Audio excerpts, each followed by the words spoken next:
for the presentation of their cases in each of today's public hearings. Here at the outset of the meeting, we would respectfully ask that everyone in the audience please silence or otherwise turn off your phones, tablets, and any other electronic devices, as each of the cases being presented to the board today have a limited amount of time. We want to make sure we don't interrupt those proceedings. So thank you in advance for your consideration. In each of today's public hearings, the board will be presented with the correspondence that's been submitted, whether in support of or opposition to each of the cases, whether from the public or from other agencies. The board reviews correspondence from elected officials, agencies, and the public in preparation for each of the hearings. Additionally, staff will present the site maps, photographs, site plans, and anything else that's been submitted in comprising the case record. At the conclusion of the staff's presentation, the appellant will present his or her case to the board. After the appellant's presentation, anyone who's here to speak in support of that appeal would have the opportunity to address the board as well. If the appeal has opposition, the board would hear from those parties next, and after the opposition presents its collective testimony, the appellant would have an opportunity to come back and make presentation on rebuttal. Under BZA rules, the appellant has 10 minutes for a presentation. However, in contested cases, BZA rules allow 15 minutes for each side of the discussion to address the board. Should the appellant wish to provide rebuttal testimony in a contested case, that appellant should reserve some portion of the originally allocated 15 minutes. At the conclusion of each hearing, the board will deliberate and then vote on the case before them. The board is vested with the power to do so under the provisions of the Metro Zoning Code, specifically Section 17.40.180. It's worthy of note that all the section numbers to which we refer today are portions of the Metro Zoning Code, which applies to the entire jurisdiction of the metropolitan government. The Zoning Code was adopted and took effect here in Metro Nashville on January 1st, 1998. I'll introduce the entire Zoning Code as part of the record for each of the cases today, as we do with each of our meetings. The Metro Code requires a record of these proceedings. Because BZA meetings are recorded for public television, as well as uploaded to YouTube at a later date, it's imperative that anyone addressing the board please come forward and speak into one of the microphones here at the front of the room. Introduce yourself by name and address, and then make the desired presentation. The Metro Code also requires 4 of our 7 board members in order to establish quorum. The code requires at least 4 affirmative votes in order to grant an appeal. In the event that only 4 members are present to vote on a case and that appeal fails to receive 4 affirmative votes, the appeal will be re-advertised for the next available public hearing. In the event that 5 or more members are present and the appeal fails to receive those 4 affirmative votes, the case will remain on the board's agenda for the next 30 days. Applications to the board that fail to receive 4 affirmative votes within that 30-day window will be deemed denied by operation of law. Pursuant to board rules, an aggrieved party may file an appeal to the Chancery Court within 60 days of the hearing date.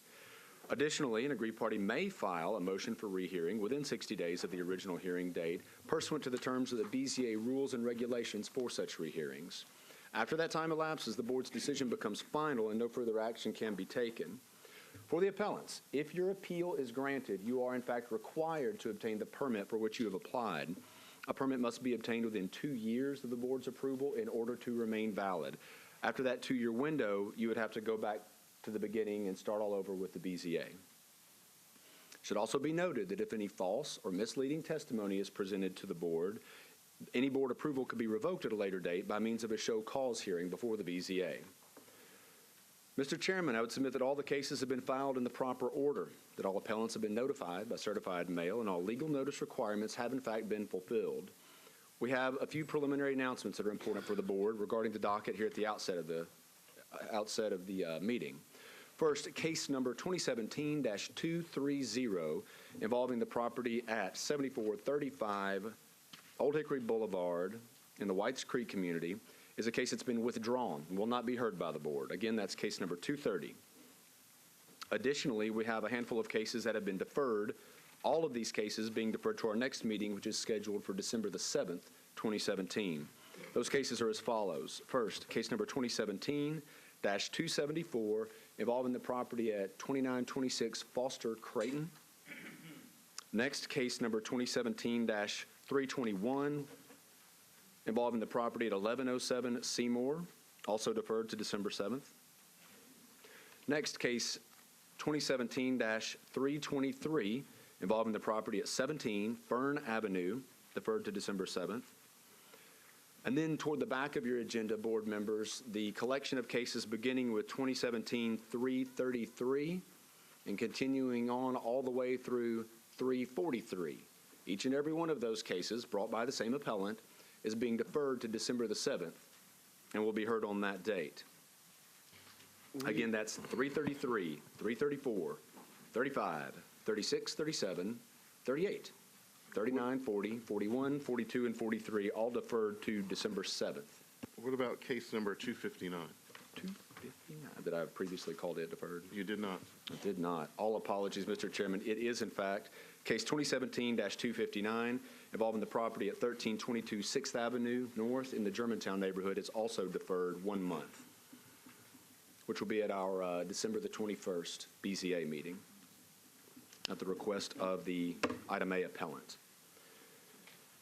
The good news for the public is we still have a robust agenda. There's plenty of zoning action here available for you today. How many does that leave us with? I know before that, all those deferrals and withdrawals, we had a record 37 cases on our agenda. We've never had that many before in our board's some 80-plus year history. I think there's still more than 20 to be dealt with, Mr. Chairman. Fortunately, a handful of these are going to be candidates for our proposed consent agenda, which has grown even since the original conception of the consent agenda. For members of the public, it's important to note that our board regularly utilizes a consent agenda.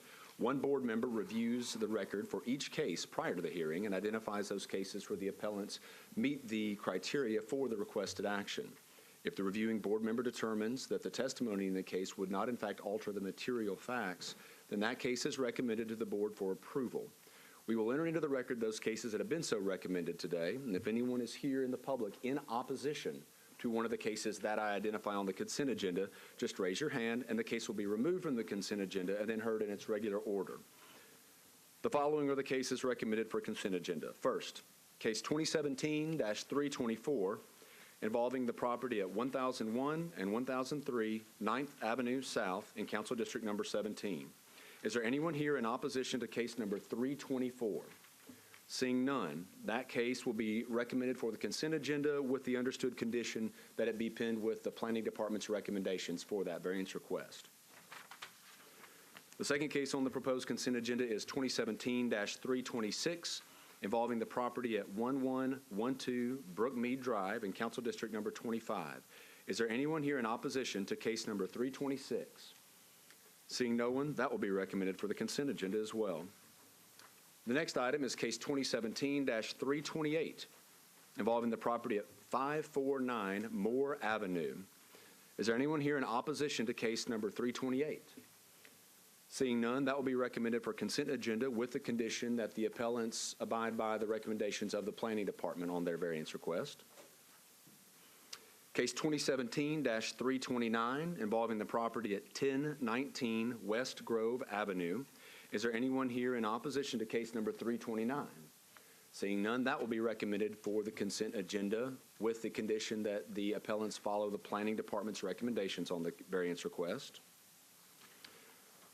And then case number 2017-331, involving the property at 3433 Marlborough Avenue in Council District 18. Is there anyone here in opposition to case number 331? Seeing no one, Mr. Chairman, case 331 will also be recommended for the consent agenda. With that, we have a consent agenda comprised of cases 324, 326, 328, 329, and 331, with conditions as noted during the original announcement. We would solicit a board motion on that matter. Okay, those items are all been properly moved to the consent agenda. Is there a second? Second. Motion's been made and properly seconded. Any discussion? Seeing none, all those in favor of the consent agenda signify by saying aye. Aye. Opposed? Passes unanimously. John Michael.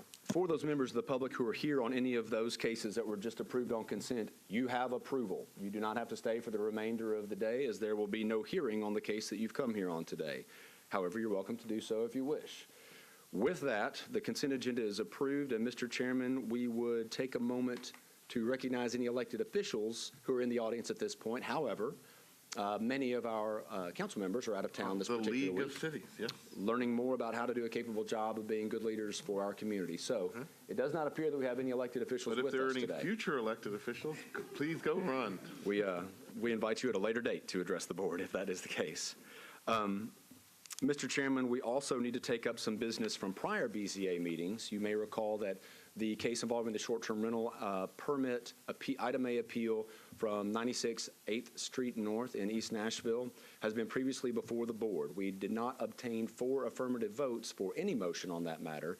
Because it is still within the 30-day window of the original hearing date from 2 meetings ago, it would be appropriate to solicit a board motion on that case, see if we can get 4 votes one way or the other, and put that to bed. Briefly remind us what this case was about. It's an item A appeal challenging the zoning staff's determination that the case, that the incident in question was a strike against the short-term rental permit that had been legally and properly issued to the permit holder. And this is in Councilman Withers' district, so. Correct. Council District Number 6. You have heard from the council member on multiple occasions, members of the public. The hearing was thoroughly vetted for quite some time, and all of the board members have either been present for the hearing or reviewed at a later date. Toward that end, again, staff would humbly solicit a motion with regard to that case. Okay, board members, anyone have a motion related to this case? We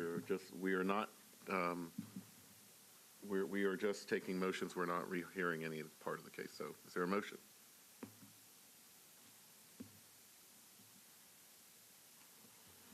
I think my original motion was to uphold the zoning administrator's decision. Okay, motion to uphold the zoning administrator's decision. Is there a second? Second. Motion's been made and properly seconded. All those in favor of the motion signify by saying aye. Aye. Hands? Okay, opposed? Okay, another motion. Didn't it pass? No. Oh, No, your motion failed. Okay, well, I will make a motion to overturn the zoning administrator's decision that he erred, that this would be considered a strike under our rules. I'll second. Okay, motion's been made and properly seconded. Any discussion? Seeing none, all those in favor signify by saying aye. Aye. Opposed? It's 4-2. It passes. So The motion passes. The appeal on case number 2017-265 is granted. The Metro Codes Department's records will be amended accordingly with regard to case 265 and the property at 96 8th Street North.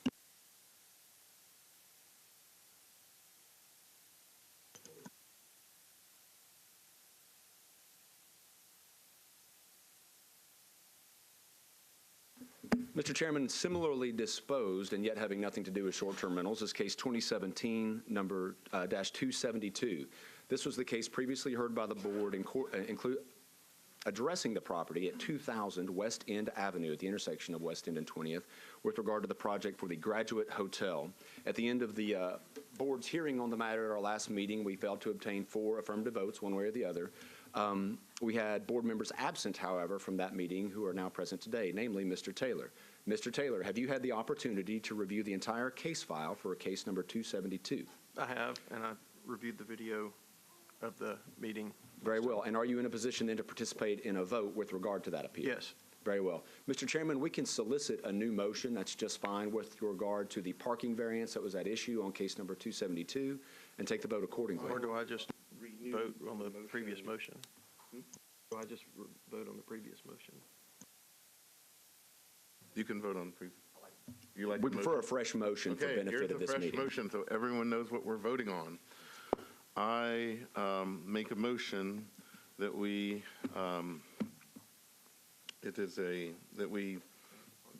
grant the parking variance due to the material submitted related to the number of cars that come in at very similar upscale boutique hotels in this area, and that there is hardship related to overhead electrical lines on 20th Avenue in the rear alley and a NES easement. So, motion's been made and properly seconded. Now, all those in any discussion? May we speak? Yes, discussion. course. Yes. I received the letter just like everyone else, and I'm not going to change my vote. But I do want to say this. This is a really big ask. This is, it's always been mentioned, 117 spaces. There are going to be, only 19 of them are on this site. So they said 98 to 100 will be off-site on other Premier parking lots. And there's a lot of unanswered questions for me. Some specifically are the Graduate Hotel and Premier Parking are not one and the same entity. So what happens when Premier sells their parking lots for new development in this area, which is rampant in this area? I really don't have an understanding for what happens to the parking for this hotel if that were to happen. So for me, there's a lot of unanswered questions, and well, my vote is obviously going to remain as a no. With that, actually, staff is happy to give a little info that Yes. creates understanding for the board, because it's a reasonable question that's been raised. If this was approved with some sort of arrangement related to parking, what happens if the company changes hands, or what happens Right. if the parking lot next door is something Here's the else? short version. What's before the board is just the question of the parking variance. To the implied and reasonable secondary question of what happens to the operational status of the hotel in the event that, and of course we're talking about off-site parking agreements or shared parking agreements as codified under Title 17. The hotel who has the permit and thus the variance in that scenario that you're outlining is obligated to provide the parking, period. Therefore, if for some reason they manage to lose their parking agreement because a parking lot or a parking structure redeveloped, unless they had other arrangements lined up and approved in advance of losing that, then they would no longer be in compliance with the terms of their permit for operation, specifically their U&O. At that point, the Codes Department has an enforcement action on their hands. So there is a legal mechanism in place that contemplates the scenario where a change in events leads to someone losing their shared parking or off-site parking agreement. Then, like I said, becomes an enforcement matter for codes. So that's also a big stick, that you don't want to lose your parking agreement because then your underlying agreement to operate as a hotel is in jeopardy potentially. It's been our experience that hotels like to keep their U&O in order, yes. So one of the things, following up on that bothers me about this is that where the parking is hasn't been disclosed. It's just said, we're going to have an agreement, we'll take care of it. Whereas on the previous case that's similar to this, where we were asked for a large but much smaller variance, it was quite detailed where the possible and where the overflow part or the needed parking would be. And in this, it was all just really kind of brushed aside and not really disclosed, which begs me to ask the question, how will codes enforcement know if the arrangement has changed, because there is no arrangement on the record? I mean, it's like saying, we're going to follow all the building codes, trust us. As with virtually everything else from a codes enforcement perspective, it's complaint driven. We find on a secondary basis that with regard to parking arrangements in particular, we actually get some help from the free market. If it's phenomenally inconvenient to go to your favorite restaurant because they have inadequate parking, whether inadequate meets the code or not, you'll just stop going. And doors tend to close in those scenarios. So we get an assist in that regard. And it has been our observation also that in 2017, and presumably for the years to follow, we get a lot of help from the public letting us know when there are things that are not up to snuff under their standards or ours. So that has been consistently the case, particularly in the modern development boom. Mr. Harper raises a reasonable question with regard to the specificity of off-site or shared parking agreements. Appellants are not, in fact, required to present those here at the BZA. If they say, we will provide the number, then they won't get a building permit until they provide the number. Parking agreements of that nature have to be approved by the zoning administrator in advance before a permit can be issued. So it's something that we review on a preliminary basis at the administrative level. Mr. Chairman, I'd also like to note that if we look at the downtown code area where most hotels are, there are no parking requirements at all. And the reason for that is to encourage walkability, bicycles, mass transit, all the things that the city is pushing forward. And so the fact that parking or that rides are done by Lyft or Uber or something like that is really in conjunction with moving forward with eliminating cars in the area. Okay, so Mr. Herbert, what you're telling us is there's 4 boutique hotels going on 4th Avenue between Church Street and Union, the Knoll, the Dream, the Bobby, and the Fairlane, and none of them are required to have 1 parking space at all. That's correct. Now, they Because they're can downtown. provide parking, They can, but not by statute. because but they're not by downtown. statute. They can look and see what they think that they need as a practical matter and provide it. But in the downtown code, that area is zoned DTC, no parking is required. Okay. And I've thought about that, and this is not the DTC, of course. And I know they're marketing to Vanderbilt, I think it was mentioned. And I would imagine a lot of Vanderbilt students, Well, I think they're families. marketing the Belmont, I mean, their theme is Yeah. college, Sure, sure. hotel. But my point is that a lot of students come from out of town, therefore their parents might come from out of town. So where do they park their car when they arrive? I understand the Lyft, the Uber, mass transit, buses. I understand that, but where does the car park when the car comes from out of town? And again, I would suggest, like Mr. Michael said, that that's market-driven, quite frankly. And if you're not providing the places and it's inconvenient, you're not going to go there, and it will fail. It would fail, but it will still be a built building that will have to be dealt with. Okay, so any more discussion about this? Okay, so we're going to have a vote and hands again. Okay, so the motion has been made and properly seconded to approve this variance in the parking requirement. So no more discussion? Seeing none, all those in favor of the motion signify by saying aye and raising your hand. Aye. Opposed? Passes 4-2.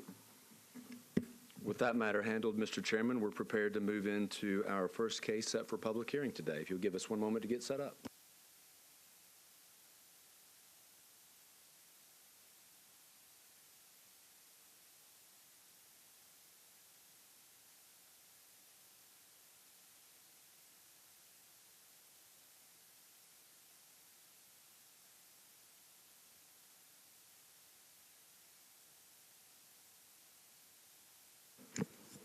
Mr. Chairman, our first case for presentation of the board is one that has been previously presented to the board. It's case 2017-193.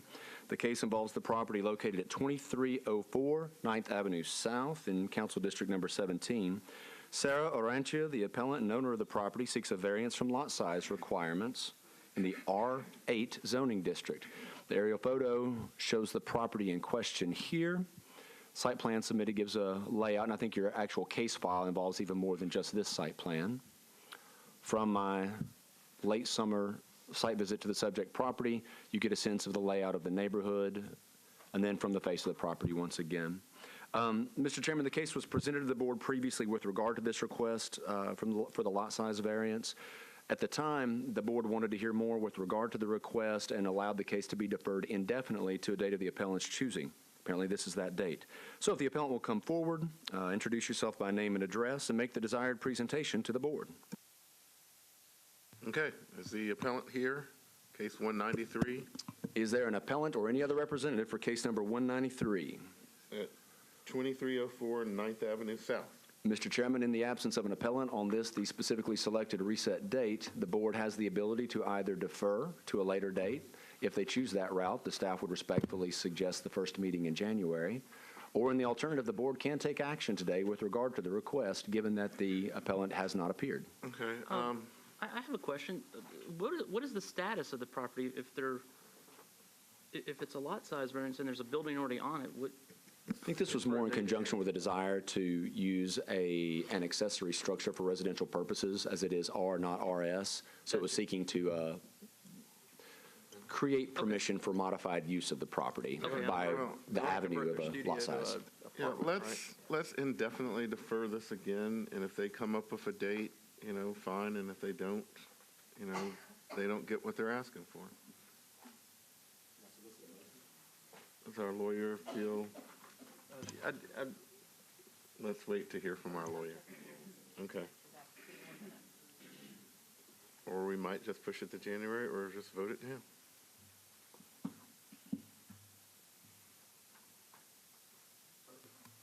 Just council verifying that we can indefinitely defer something. Yeah, that's fine. It's only if it's withdrawn twice that, so Okay. I was Sure. making sure the rule didn't address. Mr. Taylor? Yeah, I mean, I don't know about indefinite, but I mean, I'm Okay. happy to defer it up to 6 months. Okay, well, And- the spirit would be Yeah, just to tell give us them- a date To within give the them plenty of next. time. I understand Okay. that the person that owned it was, if I remember correctly, was in the music business and was traveling a lot, Okay. and that was part of the Yep. problem. I think her dad came and made the case for Sure. it before. So let's, So I John would Michael, say- can we do that? Can we do it for 6 months Up and to let them 6 pick a months? date? And if they don't pick a date, or if they don't show up in that 6-month period, and then it's It just denied? goes away. If the board would like to pin the first meeting in June of 2018 as your specifically deferred date, we could treat that as kind of a backstop on the indefinite deferral, if that's what the I board has in think what mind. I was saying is any date within the next 6 months, because if we say that date, what if they can't come on that date, Can The we- idea being you've got a drop dead date at the end of Yeah. that where it does just go Yes, away. That's where I exactly. would recommend a date certain. Okay, And so if they want to come in earlier, we can accommodate that. Okay. Good. Then I'll move that we defer this till the first meeting in June, unless the applicant specifically requests a date prior to that. If this case hasn't been heard by the first date in June, then it would be denied. And then the understanding is that none of this use that they're trying to get is to be had until we affirmatively vote on this, correct? Okay. I'll, But they have no right to use the property as a day do until they Okay. get Yep. the right to use the property as a okay, day do. I'll second that. Motion's been made and properly seconded. Any discussion? Seeing none, all those in favor of the motion to defer it till June signify by saying aye. Aye. Opposed? Okay. Next.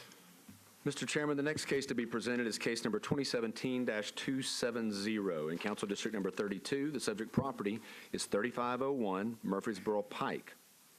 Abraham Whitaker is the appellant, Steve Adams, the property owner. The request is for a variance from one of the conditions that require a physical structure for a car wash operation at the subject location. This property is under an urban design overlay, which means that the matter had to go to the Planning Commission for a recommendation with regard to the terms of that UDO. The Planning Commission heard the matter and determined that it was more solely within the province of the BZA, as there is, in fact, no structure on the property. And, in fact, the request is to not have to build a structure for the operation such that would trigger the provisions of their design overlay. You have in your file the letter submitted by the district council member, Ms. Dowell, who has expressed her opposition to the request and also requested a deferral to a later date as she is out of town. The board will have the opportunity to take that up one way or the other. From my site visit about a month ago, you see the subject property here from the intersection at 3501 Murfreesboro Pike. The lower left-hand picture shows the back corner where much of the car detailing operation takes place presently. Upper left-hand corner shows caddy corner looking off the lot into the intersection there with Murfreesboro Road. And the lower right-hand corner from that area where the car detailing business operates, looking back into the interior of the lot. Mr. Whitaker is represented by counsel. The gentleman will have the opportunity to make the desired presentation to the board. Mr. Chairman, the board can take up at any point that they wish the request from the council member to contemplate a deferral to a later date. Yeah. And of course, we want to make sure that we give the appellants the opportunity to make their desired presentation one way or the John other. Michael, help me on this. This was deferred once before, wasn't it? At least once before, At the perhaps multiple councilperson's times. request? At least one time at the councilperson's request, I believe. Sorry, I don't have the notes in front of me. I seem to remember that we deferred it because the councilperson wanted it. So, okay. Proceed. No, on your case. Please press the button and introduce yourself for the record and your address. I'm Nick Bailey, and I represent Mr. Abraham Whitaker, who is the owner of the business where he has the 10-year lease on this property. We're before the board on this appeal because of the fact that the request for the variance is his business model is not suited really for a car wash. He does car detailing, so he doesn't need permanent structures on the property like you would for a regular car wash. The hardship for even having a car wash on this location is there's no sewer service there. And from all indications, there won't be for a number of years to come. So, if he were in a position to want a permanent structure there to do a car wash, he couldn't do it because of the lack of sewer service. But his business model is for 3 days a week during daytime hours and in non-inclemental weather, he does car detailing on this vacant, undeveloped property.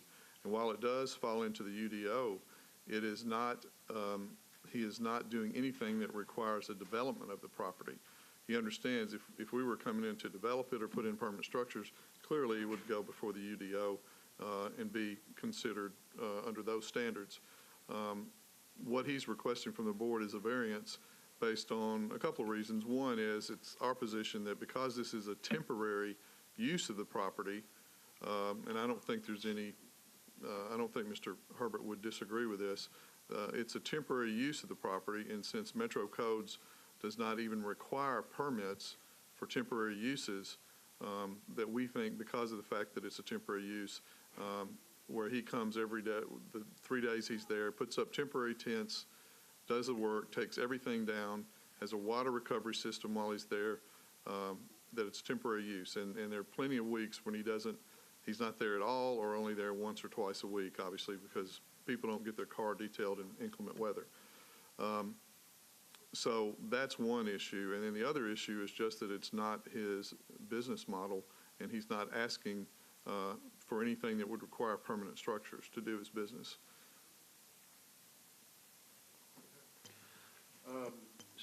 Sorry, the temporary use, are you saying that the requirement shouldn't apply?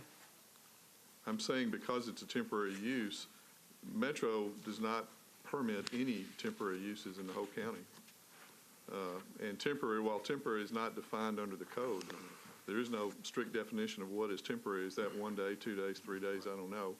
But my understanding is if they tried to permit temporary uses, that's all they'd be able to accomplish. There's so many of them. Mr. Herbert, So that's true. Temporary uses, we typically don't permit. We have to contemplate permanent uses of property, and that's kind of what the zoning code tends to contemplate here. However, in this case, we don't have any land use classification for auto detailing. For us, we have to classify this as a car wash. okay, so it's the closest thing that. It's the closest classification that we have, and the car wash is, under the code, is required to be located inside of a structure. Now, there's a long-term lease on this property for this purpose, so I don't disagree with anything that Mr. Bailey said. I agree with him on that. However, because there's a long-term lease there, I felt like I had to classify it, look at it more in terms of permanency and more in terms of applying the strict application of the code. But at the same time, I'm encouraged to come in front of the board and have all this vetted out. I'm not taking a position. It's not an item A appeal per se. It's really a request for a variance. So I'm not taking a position on this one way or the other. And The variance, I'm sorry, I'm still trying to catch up. We got the council lady's letter just now, and it's hard to read and listen at the same time. But so the variance request is to have a mobile auto car wash, car detailing. car detailing truck on this site. That's the variance request? It's not a truck, it's like a shed? To not have Well, a structure? he really doesn't use the shed. He has temporary tents that are permitted, the size that are permitted, and he sets those up to do the car detailing. He has a water recovery system. He uses non-detergent chemicals so that, while he's there, and then when he leaves, the property's vacant again. There's no sign erected. There's nothing permanent there. It looks the same as before he got there. And one thing I didn't really include was that he really has not had one single complaint. The only person that we are aware of that has complained about this is the council member. Yes. And the businesses around him, many of them have sent letters. They're all very Yeah, supportive. Mr. Bailey, we have many letters from Hertz, from Fifth Third Bank, from a company called Clean Cars. I noticed that you have 100 signatures Yes, of sir. people that look mainly from Antioch, too. Yes, sir. It's not like some random signature, so. And we have a number of people here today that are in support as yeah, well. yeah. So who here in the room is in support of the applicant getting his variance? Wow, okay. And then who is here in opposition? Anyone? Okay, we have two in opposition, so we'll hear from you later on. Okay, so, Mr. Bailey, and as my colleague was just saying, we're trying to catch up and listen at the same time. So if you answer this question, my apologies. The short question is, how do we get here? And the expanded version of that question is, if you can do this, if Mr. Whitaker can do this anywhere, why here, and how did codes get involved? Well, he chose that because it was vacant land in an area where he lives and where I guess a lot of his business is. And it was ideal for what he wanted to do because he wasn't going to erect any structures or anything. If he were looking to build a permanent car wash, he wouldn't have chosen that property because it has no sewer. It sort of got here, just to be brutally honest, because of continued complaints by Ms. Dowell repeatedly. Every time codes would come out and he would satisfy whatever they asked him to do, sometime later, a few weeks, there'd be another complaint and another reason, and that's gone on to the point where it finally needed to come before the board. You know, she insisted that it go before the Planning Commission, even though Mr. Herbert, others, ultimately the planning staff, you know, conceded it didn't need to go before planning, it needed to be before BZA, which is why it got, Mr. Chairman Ewan was referencing their continuances was because of Ms. Dowell. So a lot of this has been, just to be How totally many honest. continuances have we had? Is it one or two? Two, I believe. Is that right, Mr. Herbert? Two? I mean, we I agreed to remember at least one. we agreed to one because she asked for it to go to planning, even though we thought that was improper. We found out about it the Monday before, so we agreed. This one, an email was sent yesterday afternoon when she made the request less than 24 hours before, which is why we just didn't feel like we could agree. And we had all these people who'd taken off from work to be here. Yeah, you've brought about, what, 14 people here? No, more than that, 20-something, I think. But it just didn't seem fair to inconvenience everybody else for a trip that had obviously been on the books for weeks, 5 months. And not to be pedantic about this, but if we vote that we agree with your position, what do you walk away with? Well, I'm assuming that we walk away with either a permit or a variance from the requirement to have a permit. Mr. Herbert could probably. So the specific request here is we have to classify this use as a car wash. That's the closest thing. All car washes must be located inside enclosed structures. So the specific request here is to not locate this detailing or car wash inside an enclosed structure. So, you know, there's other parking requirements and other types of things that would be required. This property is zoned appropriately for a car wash. You can do a car wash at this location. The specific request is not to locate this car wash or detailing business inside of a structure because it doesn't meet with their business model. That's why it's here. So it's a variance to be allowed to use this property. The zoning is okay for a car wash, but to use this property for a, quote, car wash, but not inside an enclosed structure as the zoning code requires. This is another case where our national laws have not kept up with what's going on. We had that case at Wedgwood, Houston, where the people were having kind of a little artist colony that made things and repaired things. And we had to classify it as a vocational school because that was the closest we had in the code. And here, this is clearly not a car wash, but closest thing in the code is a car wash for this detailing operation. As Mr. Herbert said, if it were a car wash, you'd have to have an enclosed building and a bunch of other requirements about queuing and lanes, I'm sure. But we've just kind of pigeonholed it in here because it's the closest thing in the code. So would we, if we approve the variance, would we not be agreeing that it is a car wash? And does the applicant meet all the other code requirements to do that? Well, I think And can he? if Mr. Herbert will probably tell you, and I'll ask him, if this were, our ruling would basically be approving him to have the detail shop. But if he wanted to have a full-blown car wash, which he's allowed to do, there's a bunch of other hoops to jump through before he got a permit, right? Correct. So there's other requirements that are allowed. You know, there's some landscaping type of requirements, and I think some lane queuing type of requirements, and all of that. Environmental, I'm sure. Yeah, I guess. But if the Mostly applicant it's- says this doesn't even have sewer, which is shocking for anywhere in Davidson County still today, but. Right, right. So the specific request before us was for a variance from the provision to be located inside an enclosed structure.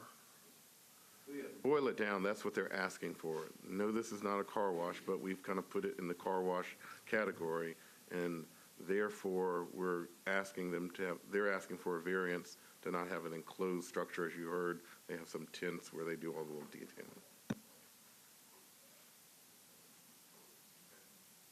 Mr. Bailey, continue. I would reserve whatever time unless there are questions that. And just a quick question, and I don't think this is a problem, but I'd have just ask our legal counsel about one of the concerns that I have about this type of variance, especially on leased property, is that once oftentimes it goes with the land and not with the lease. And so I would assume there's not an objection to having any type of condition that ties this to Mr. Whitaker leasing the property, that the variance is valid as long as he's leasing the property, and if he's no It longer. runs with the applicant, Yeah, there's no problem with that at all. Yeah, okay. not transferable. Okay. So, I'm sorry, again. So it sounds like the operation is set up to where, I see car detailers, come to your office Right. and do it. So, and maybe this isn't a question for you. If you can literally do it anywhere, I don't understand why you need a permit in the first place. I don't understand why we're hearing this. Well, that was the first part of my argument. But I understand why we're here, but that's one of our arguments is because it's temporary that we shouldn't have to have one. Let me ask Mr. Whitaker a question. Explain to me what you do, someone brings their nice SUV in, walk us through the procedure, what you do to it. They want to do the full works, whatever the top end, do everything, make it look nice again. Well, first I get the car. Please state your name and your address for the record. Okay, I'm Abraham Whitaker at 753 Dover Glen Drive. Pretty much when the car come in, I actually hand wash it. How do you hand wash it? With conditioner, soap, by hand with a crew of guys. Like a bucket? With a bucket, yes, sir. Okay. Also, next part would be actually vacuuming out, shampooing the interior of the car. I hand wax it, buff it, condition the rims, the fender wells, the door jambs, and then last I do the windows. And I have several contracts I have within the city that you see letters there that I do commercial contracts, probably about 75%. Really? Okay. And they depend on me to do the complete commercial for years, about 25 years of doing it. Related to this, why don't you go to their businesses? I do. I go mobile. Mobile means I go from Green Hills, Brentwood, Bellmead, Spring Hill. I go all of Mount Juliet. I cover all of Nashville, but I have a stationary since I live in the area there because I used to do it at the church there, and I want to have a spot for myself that people in the community can come and actually get it done instead of running off finding me over the area. So. Do you take appointments, or do people I take just appointments, yes, come? ma'am. Okay. Yes, ma'am, appointments. So you know on a I have some daily walk-ins, basis. but we schedule those pretty much that comes in.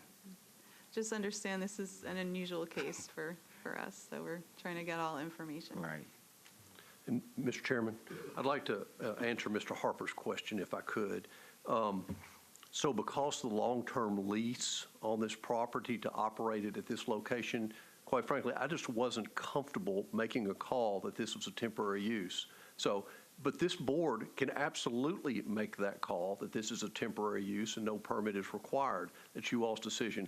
I was not willing to go that far with it. Now, that's Mr. Bailey's argument, but I'm just telling you, I wasn't willing to make that call. I just felt like it needed to be vetted out in light of the council lady's position on this thing and the public involvement in this. I thought it needed a public hearing. Please identify yourself for the record and state your name. I'm Steve Adams. I own the property there and the property behind there. Okay. What I like to say is we don't have any sewer there. Publix gets sewer from Hampton Church. The sewer stops at Walmart, goes all the way down to Ashford, Summerfield now. I got sewer there, but there's no sewer there. So nothing can be built there. Everything I've tried to do there, I've been turned down because it don't have sewer. You gotta have, you're talking about have to have a building to do a car wash. you can't build a building there because you don't have sewer. I've done been through this with codes. But They probably wouldn't give you a permit. they won't give me a permit to do because nothing. there's I was no gonna do sewer a there. vegetable stand, couldn't get a permit. You know, this property I'm paying good taxes on. I mean, good taxes on. So you own this property too? Yes, that's and I on own the subject. property, I Okay. own all the way between the roads there. Okay. But you're talking about the 10-year lease, well, in his third year, the lease goes to be determined. So sewer comes through there, Mr. Whitaker won't be having a car detail shop down there. You know, I mean, that's, you know, You'll be having a nice something there. correct, you know, because, I mean, it's growing, it's gonna keep growing. You know, and hopefully, you know, sewer's gonna come in there. Okay. Any other questions? So it's not just that sewer is not on this site, it's not in the roadway. No, ma'am, it's not on Murfreesboro Road. It stops at Hampton Church, it comes, I mean, We don't know where Hampton okay, Church is. but the big wall mark on Murfreesboro Road there by Bell Road. And Hampton Church, sewer comes down through there and catches, actually, if you look to the right there, there's a Publix. Well, Publix gets their sewer from Hampton Church. They don't get it from Murfreesboro Road. You know, so there's nothing can build. My understanding is, Thornton's has bought a property across the street. They ain't building because they ain't got sewer there. They're gonna have to tap under Publix to get to the sewer. Do food trucks need permits? This sort of reminds me of a food truck that moves around and, The health department regulates. but a zoning type permit, no? John Michael? That's run through, I think you said correctly, the health department, and we're not as involved with the food trucks. Mr. Bailey, I understand your argument, and I understand exactly what Mr. Herbert said. From your perspective, which is preferred? That you don't have to have a permit at all, or that the variance is granted? I'd rather have a variance. All right, thank you. Okay, any more questions before we hear for the opposition? Okay, you will have time for rebuttal after we hear from the opposition. The opposition, please come forward, and you will have 15 minutes to state your case.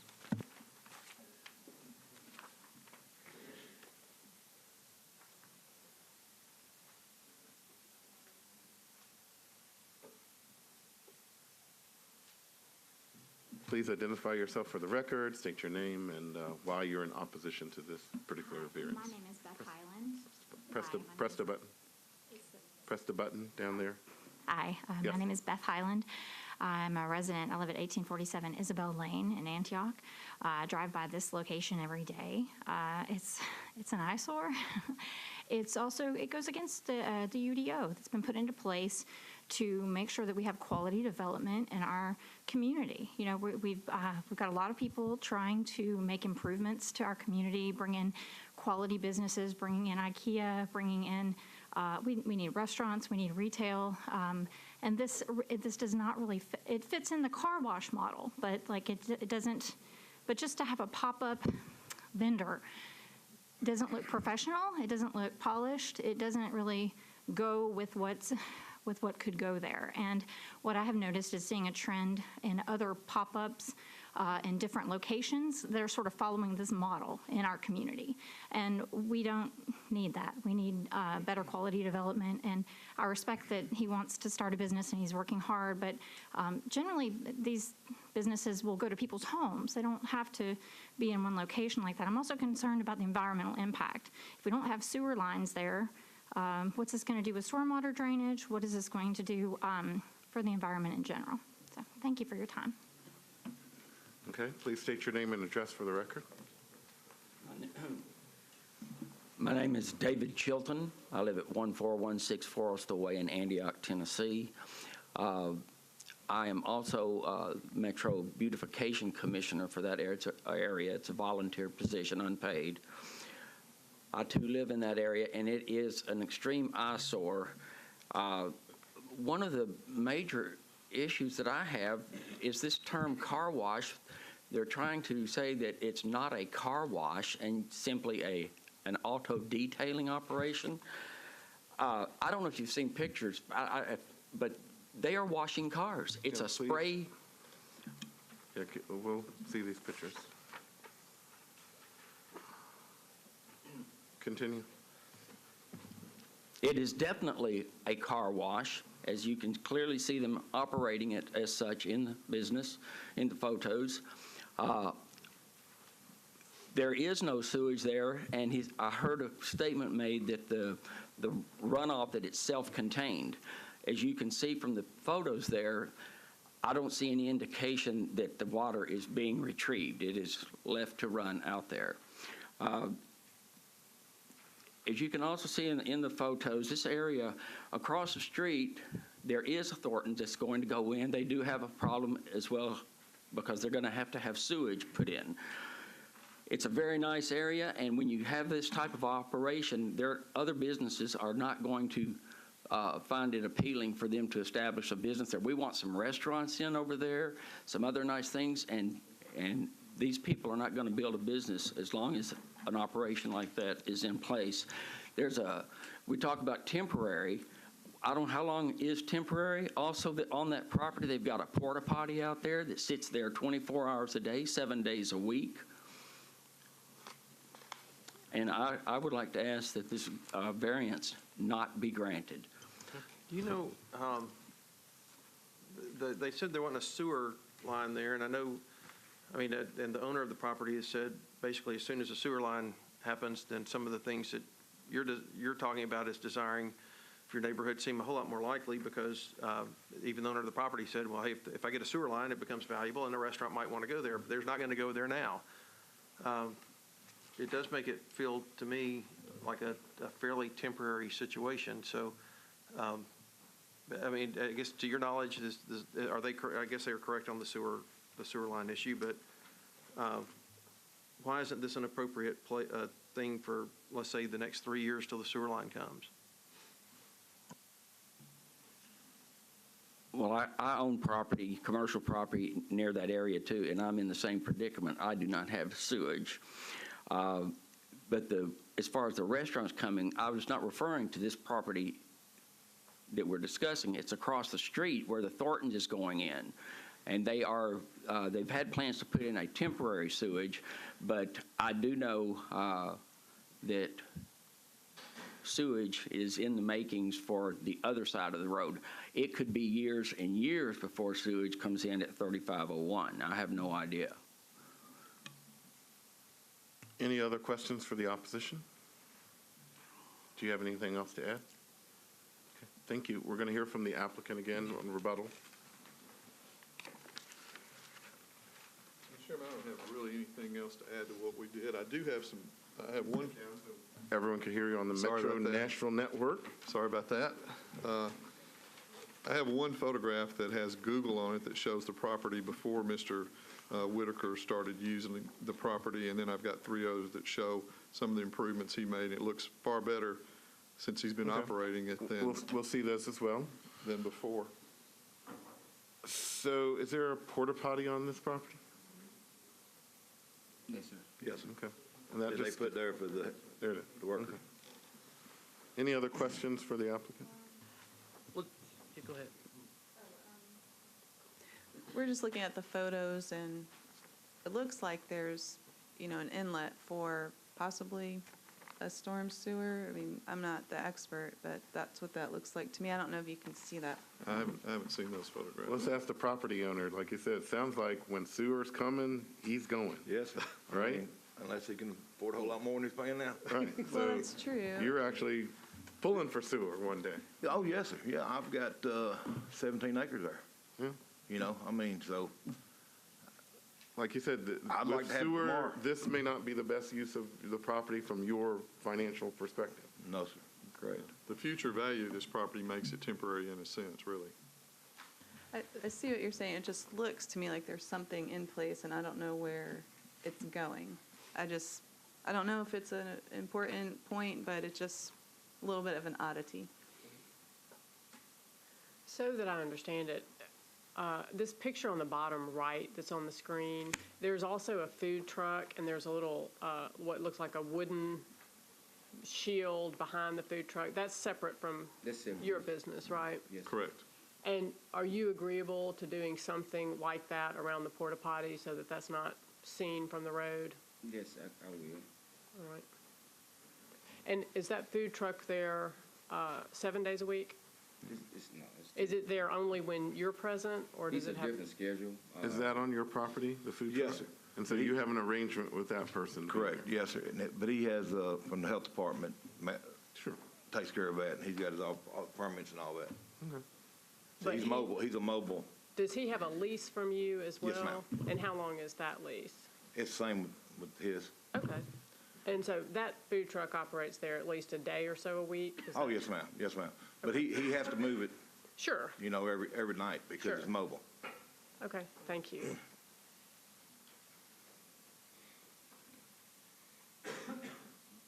Any other questions for the applicant? And these are the pictures that they have provided, the kind of before and after here. Do you have anything else to say? No, thank you, Mr. Chairman. Okay. We are going to close the public hearing. Discussion. And I guess to remind everyone, this is at least the second, we've heard it, we've tried to hear it before. The councilperson asked for it deferred. Councilperson's out of town for, I'm assuming, the League of Cities. We have many letters in support, people here. We've had 2 people speak in opposition, 15 or so here in support. Is there, what do we think of this? And once again, the zoning administrator this is where our code is a little bit behind, that this isn't what we consider a traditional car wash, but this is as close as what we have in our zoning code. I understand Bill's need, or his choice to bring it before us because of the long-term lease, but one of the things that I think is maybe new information is that it's really a 3-year lease with options up to 10, or at least the And owner. it basically sounds like, once the sewer comes, if you're not willing to pay market rate, you're out of here after 3 years. It feels temporary, a much more temporary than maybe it did when we first heard it. I probably am a little bit more willing, although I'm willing to consider either to just declare it temporary than to provide a variance. I know the applicant would like a variance. Your concern was it to run with the applicant? Well, I think not if just there is a variance, I think it absolutely has to be tied. I mean, for me to vote for it, it would have to be tied to the lease that Mr. Whitaker has, and that when the lease is gone, then the variance is gone. Because I think that if the property does get a sewer line, whatever use it has then should come without a preordained variance, that is not specific to that new situation on the property. But I think if he can accomplish what he wants by just saying, no, this we're not sure why it's here, it's a temporary item, then that might be a way to go. I agree with you on the temporary use, and I think that's more easily understandable. I don't know that I'm sold on the variance, the hardship. So I think you were saying you were more agreeable to considering it a temporary use, or maybe not agreeable, but that was your thought. Yeah, but if it was a variance, it would have to run with the applicant, and if he wasn't involved, then you can't do that. Or they'd have to come back to the board. Yeah, I think I feel more comfortable saying it's temporary rather than getting into a variance, and who has the variance and how long does it run. Anyone have a motion? And I didn't follow what you said about the variance, but that's okay. No, I was just saying that basically it would be his and his alone, and if there was a new person, they'd have to come back to this board and ask for another variance. The variance would be his. I thought the variance went with the site. No, it would be with the applicant. So if he lost his lease or moved somewhere else, yes.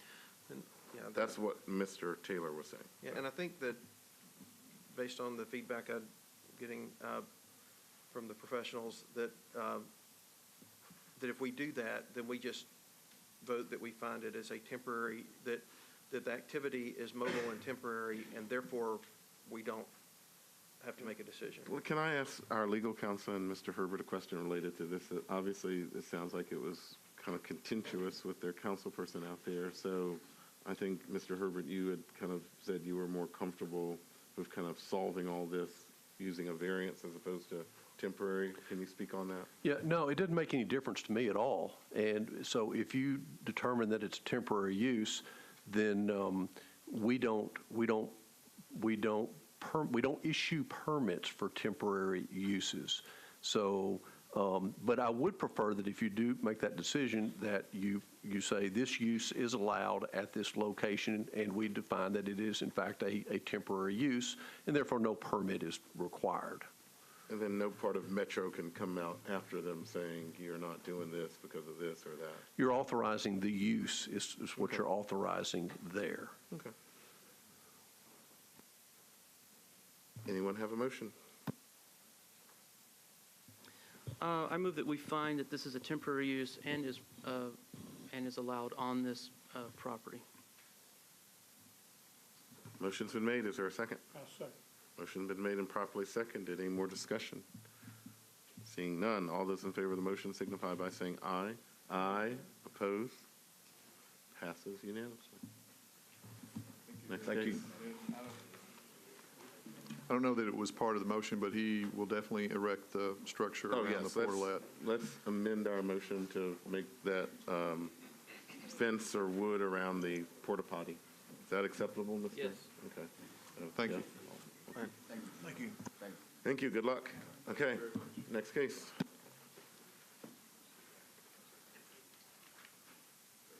Mr. Chairman, the next case is 2017-290 involving the property at 1305 Grand Avenue, a property zoned R6A in South Nashville. Gong Su, the appellant, and Grand 7 Development, LLC, owner of the property, seek a variance from front setback requirements at this location. Structure here, since demolished from this somewhat dated aerial photo, gives you a sense of the street, at least, in that neighborhood. This matter was brought to the board previously in another case with a different setback request. With the revision of the site plan and a different request, it's being treated as a new case. So the appellant will have the opportunity to make a fresh case to the board for your consideration today. From my site visit, you see the property there in the larger photograph and the view across the street, the view up and down the sidewalk there on their side of the street. The appellants have received some documentation from the district council member who has chimed in on the case, as you have in your case file. Is there any opposition present today? Seeing none, the appellants will have 10 minutes to make the desired presentation. Please come forward, introduce yourself by name and address, and take it up with the board. Press the button. Okay, very good. Okay, thank you. Thank you, Chairman. Thank you for. Okay, sorry. My name is Gong Yu-Su. I'm an engineer for this project. Last time we didn't do enough communication, so we didn't pass our appeal. And after that, I talked with our councilman, and also we talked the ladies, they were here, like reject our appeal, and after communication, I told they are happy about my case. Actually, they said actually is on their side because original. So wait a minute. So what changed? They were here in opposition last time. Now you say they're happy. What happened? Because the original design, we showed like two parking in front of the building, and now after revision, actually no more parking in front. And our community people, neighbors, they don't like that. And then now they understand actually we do something they like actually. We put the garage, before revision, we don't have any garage. Now I put two garage on behind the building, and this is what is exactly the community like it. They said that they will. The Janet, she told me she will write a letter to board, said she will support, no problem. She told me. Do we have opposition here? I don't have what the councilman actually said. John Michael, tell us about Councilman O'Connell and what, not here? Okay. Well, we'll get to him later. Okay, continue. Okay, so at this time, I even make this case better, actually, because I moved the house 3 foot 9 inch back now. Still no parking in front of the building, so hopefully my case will be approved this time. Okay. Questions for the applicant? No questions? Do you have anything else to add? No. Okay, we're going to close the public hearing. Discussion. So, new case, new plan, no more councilperson objecting. We have one letter of opposition that you see in your packets. Do we have a letter from the council member? No, we don't, but I think according to John Michael at the beginning of this, he did mention he had talked to the council person about it, and it didn't seem like the opposition went away. I'm not sure if that's an endorsement, but I don't think we have this once strong opposition. And as the applicant said, some of the people that were here last time also dropped their opposition. And he categorized them as being happy. So John Michael, Freddie O'Connell, councilperson for this case. What was the communication about the new case versus the other case? Forgive me for not having the email in front of me, Mr. Chairman. Essentially, that there was an absence of overt opposition from the district council member at this point. That's about as warmly as I could characterize it. Okay. So it's not like he's not against it, sort of not standing in the way, I guess. It's probably a way to categorize this. So that's it. Discussion. Well, the front setback is 30 feet per the plat is what I'm reading. I had to refresh my memory on this. And so he is asking for 13.9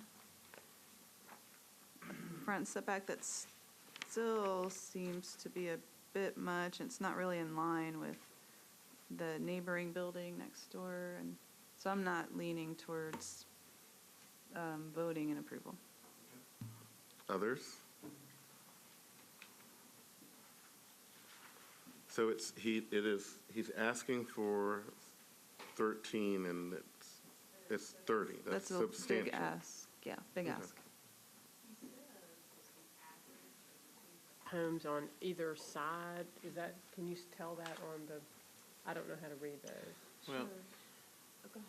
yeah, I mean, it is from the closest point, the multifamily unit that is 8 foot is 8 foot at that closest point, and then it increases to something greater than 8 foot, which looks like it's closer to, I mean, if it's a scale, maybe to 12 or 13 feet on average. I mean, his building definitely sets back further, if you just drew a straight line, than those do, and probably close to where they are off the street, the big blue multifamily. I mean, I think he's asking for 13.9, which is, say 14 feet. So is that more agreeable to you, or what do you think? I mean, I think it is. I mean, ideally it would be, 19 and a half feet, like the house next door to it. But I don't know if that allows him to build a garage and to get the parking out of the front, which I think is a much more desirable solution. And according to the applicant, that's what got the opposition away, that they moved the parking from the front, put it in the back, and put it in the garage. Yeah, I understand all that. I'm looking at it as there's 2 large houses on a very small lot, and I don't think it's unreasonable to expect this new home to be in line with the one that's immediately next to it. The multifamily homes it looks like the road curves a little bit, so that changes things a little bit. So I don't think it's unreasonable to request a 19.5 foot setback. I think 13.5 is a little bit unreasonable. That's just my opinion on it. Anyone else, or does anyone have a motion? Do you have a motion?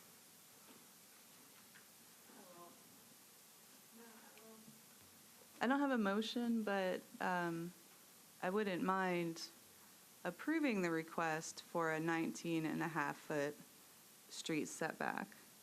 So not really denying it, I guess, but suggesting that. Unless you probably do a motion, that won't be on the table. Well, okay.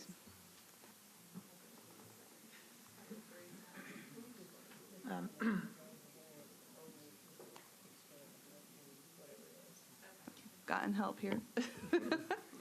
So I will move to grant the variance request based on a front setback of 19.5 feet. Okay? And amend to no parking in the front. And no parking in the front. That's agreeable. Okay? Mr. Chairman, can I explain a little bit? Because it's not about the 19.5. Yes, we'll just briefly. Okay, because if for 19.5, then I just worry my back not enough for the room for my parking space. So I probably still doing parking in the front. That's something. How big is your house? How big is this house that you want to build? It's more than 3,000 square foot. And is it two duplexes? It's two houses, yeah, Two houses, 3,000 each? Yeah. Are they two single-family houses? Or, That's right, two single-family houses. So you can't make them smaller? why is there a two-car I already garage? got approved, actually. I already got a permit for those. So, I'm sorry, why is there a two-car garage and 4 parking spaces for two, I mean, you've got 6 parking spaces for 2 single-family homes? Yeah, the back is, we will have a horizontal property regime, so that back, rear back, that is a 4 parking spaces, that belong to one house. So for front, if I don't have any parking for them, just 2 garage for that. So I wish we can keep it, because the 13.9 feet is average from left to right, Before I asked 10, now I back use the average, actually. Okay. So we're going to close the public hearing again. You have a motion on the table. It's still the same motion. It's been seconded, yes? Okay, discussion. He says, he needs the extra space. Any discussion? Okay. Seeing none, all those in favor of the motion signify by saying aye. Aye. Opposed? Got 4. These 2 over here? Okay. Passes unanimously. The next case to be presented to the board is 2017-300. It involves the property at 5771 Old Hickory Boulevard out in Council District Number 14.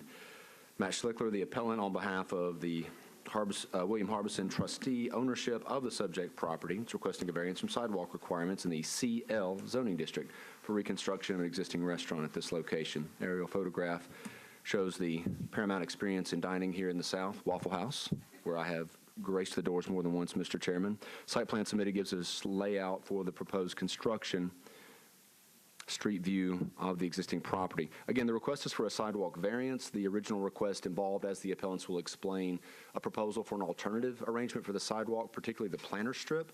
After the initial review by planning, it was thought that was going to be workable, but then after the additional input from both planning and public works, you have the updated version of the planning department's recommendation, which of course is reflective of the input from both agencies. Is there anyone here in opposition to case number 300?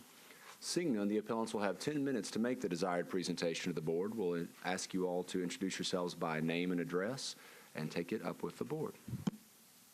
Thank you, John Michael, and thank you, Mr. Chairman and members. My name is Matt Schlicker. I live at 533 Eastboro Drive here in Nashville, Tennessee. I'm with Kimley Horn and Associates, and we're the civil engineers representing Waffle House for this project. I'll let Brian introduce himself and tell you a little bit about what we're trying to accomplish here.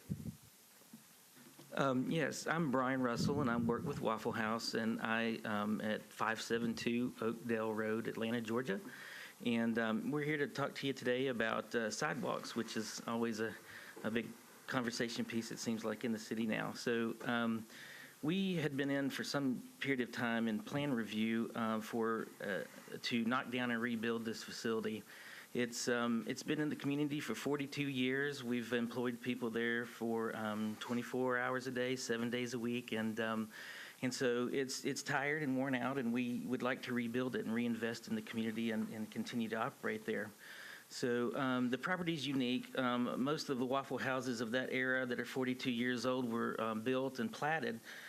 Typically, wouldn't meet any type of normal current building standards or platting standards for lots. So the property is very narrow and very deep, and has had some takings over the years along its frontage from our conversations with the landowner. Waffle House doesn't own this land. We are a tenant, and as such, we are trying to work to get to a win-win situation between the new sidewalk ordinance and our landowner. So what we are requesting is try to get to a workable solution. Waffle House is amenable to spending the money necessary to upgrade the site for all the new stormwater requirements and all the other items that are in the new land development code. And we're fully committed to providing the sidewalk. What we are running into is that the landowner is adamant because of previous takings over the years, and with this additional right-of-way that's required for the sidewalk, that they feel like it would have diminished value on their property, given that they wouldn't have any monetary compensation for it, for the right-of-way. So where's the landowner today? Is this a local person? Yes, they are local. And they're not here today? No. So, so what we're here to do is to ask for a deviation in the green strip. We would provide the full width of the sidewalk and then ask for a reduction of 3 feet for the green strip along the street. So the strip has to be 6 feet normally, and he's just asking to build 3. Is that a correct summary, John Michael, of what this case is about?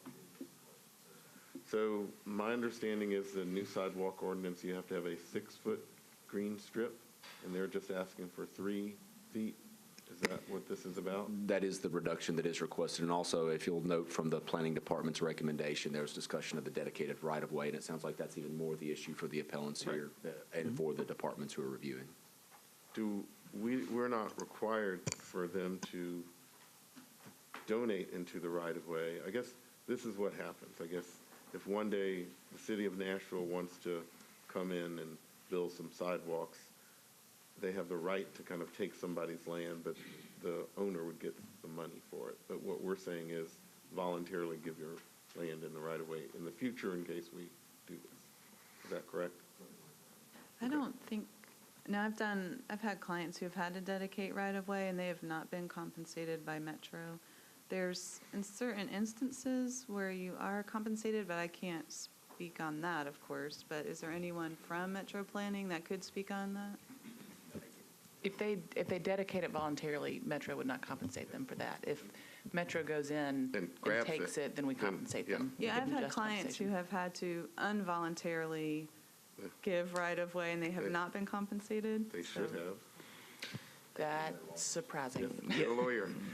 So basically, what I guess the recommendation of planning is for we to say to the owner of this land that they have to dedicate this to the right-of-way free of charge in the future when or if it ever happens. But isn't the right-of-way dedication just for the sidewalk? So the sidewalk and the sidewalk could be built. But technically, it's taking part of the use of your property where you could build more parking spaces or something in the future. No, I understand that, but I think there are so many, and forget about the compensation, because, I don't mean to bring that up, but to build these sidewalks to meet the Metro standards, a lot of people are dedicating right-of-way to build the sidewalks to these standards. So just bringing that up. Well, there's a whole history with this project that we'd like to go through with you. We had submitted earlier in the year for the knockdown and the rebuild and the total redevelopment of the property.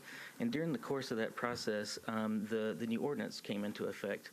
In most communities that we worked in, if we're in process, we're typically grandfathered from updating those. We're not here, and we're acknowledging that. And so in the course of doing that, Waffle House has agreed to upgrading all the facilities to the new ordinance, including the sidewalk. But what what has happened is we've gone through many iterations with Metro as far as discussions about it. We've had commitments from Metro to grant us an easement where we would put the sidewalk with the full width of the grain strip, and the sidewalk would be on our property, and we would provide an easement for the sidewalk, and that was agreed to. And then it was recently told to us that it was rescinded, and while we were negotiating the easement, and so it was rescinded, and then said that we could only really dedicate as right of way. So to the property owner, what is the difference to them between the easement and dedicating the right-of-way? The easement and dedication, they continue to own the property. Compensation. So, yeah, it's the compensation to diminish value of the property by giving up some of the property. If you have an easement, you still own the property. If you dedicate it to the right-of-way, it goes to Metro. Mm-hmm. I have a question. If we grant the requested variance, if we allow them to build the sidewalk as requested, then there is no dedication of the right-of-way. Is that correct? So they just walk away with the sidewalk that they've asked for. Planning is just asking us to futurely make them do that, which we can or we. We could let them build the sidewalk the way they want it and require them to dedicate, or we could let them build the sidewalk and not require them to Yep. dedicate. I just And want to if make in sure the I future Metro understand. comes and needs to do something else, They gotta they buy have the to. property. Yep.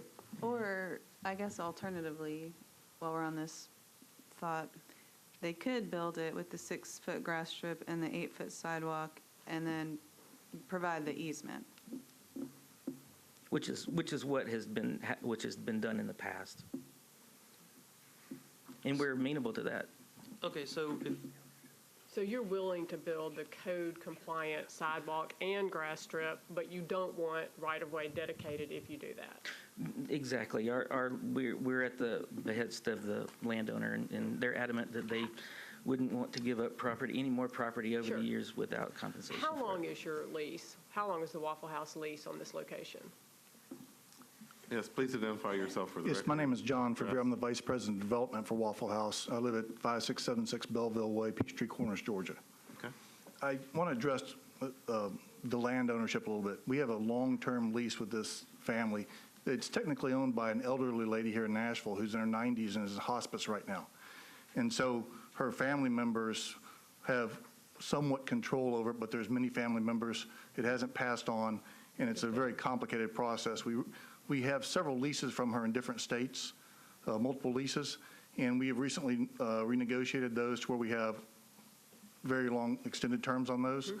So we're not in a position to be able to, well, first of all, we can't give up the property because we don't own it, and it's complicated on their side to be able to do anything because of her current state, which, like I said, she's in her 90s and in hospice. So. But as it stands right now, what is the term of the lease that you have?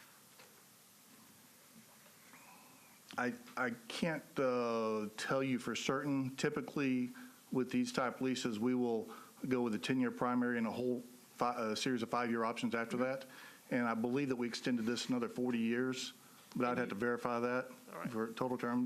We would like to stay there a long time. It's we've invested millions of dollars recently in Nashville, building new restaurants, revitalizing the restaurants. This was a franchise market for a long, long time that we've recently took over from a company, and so we're trying to rebuild our entire image. This is one part of that plan of ours. So. All right, thank you. And let me just clarify something. When I spoke about the right-of-way and my clients, I'm just explaining that this happens a lot, and it's not an unusual thing. I'm not advocating for you having to dedicate the right-of-way. That was just a comment to show that this happens often. But to reiterate, you're fine with the sidewalk and the 6-foot grass strip as long as you don't have to, if you have an easement on it, as opposed to giving it to the city. Absolutely, and that was what we had agreed with the planning department, is that we were willing to, the They landowners were willing agreed to give with an that easement. deal, then it got taken away. Correct. Yeah, and we have that in writing. We're happy to meet all the code requirements. And How did the easement thing break down? Probably after this bill passed, right? Or when? No, it was recently. We were going to come before you for this variance in October, and right before we had the meeting, we were contacted by Metro and said that they would entertain the easement. So we spent the last 2 or 3 weeks working through that with our attorneys to resolve the paperwork on that, and then we were notified that in fact that they wouldn't support it after all, and we did need to go before your. So is that, but who does that in Metro? Is that planning? Is it codes? Is it? It would be planning department. So we were working with Peter Bird, Mr. Bird you're familiar with, and Mr. Briggs. And we originally got the green light from Mr. Bird to say that the sidewalk and the pedestrian easement would be acceptable. And then as we were going through to finalize the building permit, there was a holdup with Public Works. So we circled back with Mr. Briggs and Mr. Bird and got an email from Mr. Briggs saying that upon reviewing this further, Metro cannot proceed forward with the sidewalk being provided in the easement. We will require the sidewalk to be within dedicated right-of-way. I apologize for the shift in stance on this issue. So that was the correspondence. Is that in our records? I don't know if it is or not. It may not be. Can you make it? Yeah. Sure, certainly. Any other questions for the applicant? Do you have anything else to add? Well, I just wanted to be clear that you can build the sidewalk per code. You're not asking for any variance. You're just asking not to have to Give up the property. What's specifically in this variance request is to build the 3-foot, the sidewalk with the 3-foot grass strip. Previously, we had tried to do the full width, and we were told that, first that it could be in the easement, and then that it needed to be in right-of-way. So this specific variance is for a 3-foot furnishing zone, 3-foot grass strip, as opposed to the 6-foot. So there is a variance. So what is the hardship for the variance? There's 2 in particular. The first, as you'll note on the image there, the aerial, is the 2 NES poles. Those are large steel transmission poles that if the full width was dedicated along the full frontage of the property, then there may be some relocation of those poles that would be required. And for poles of that size, that's a substantial undertaking, as you understand, I'm sure. The other is as Mr. Russell was discussing, is the size of the lot. So this is a uniquely small lot. In fact, of the 40 or so parcels that are on Old Hickory Boulevard between Andrew Jackson and Bell Road, there are only two parcels that are smaller than this one. So it's a very uniquely small parcel, and those are the 2 in particular site hardships that we're facing in this case. This drawing here, it's very hard to read the drawing. So what are we looking at here? Is this existing condition, where the sidewalk is, or? If that's the image that I saw earlier, that's, to be honest, I'm not sure where that came from. That's maybe an old version of the plans or something like that. That's not anything that we put together, and that's not representative of what we're proposing. That's not our. Is this the correct one? That is a correct rendering of a completely different case, Mr. Chairman. Oh. I do have a half-size copy of what we are proposing here. Can you bring that here? Certainly.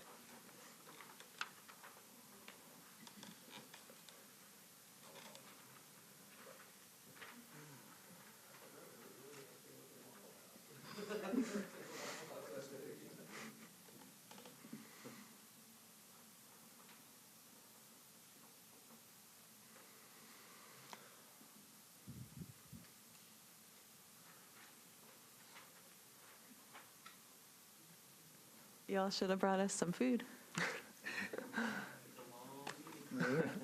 Let me call. We can make that happen.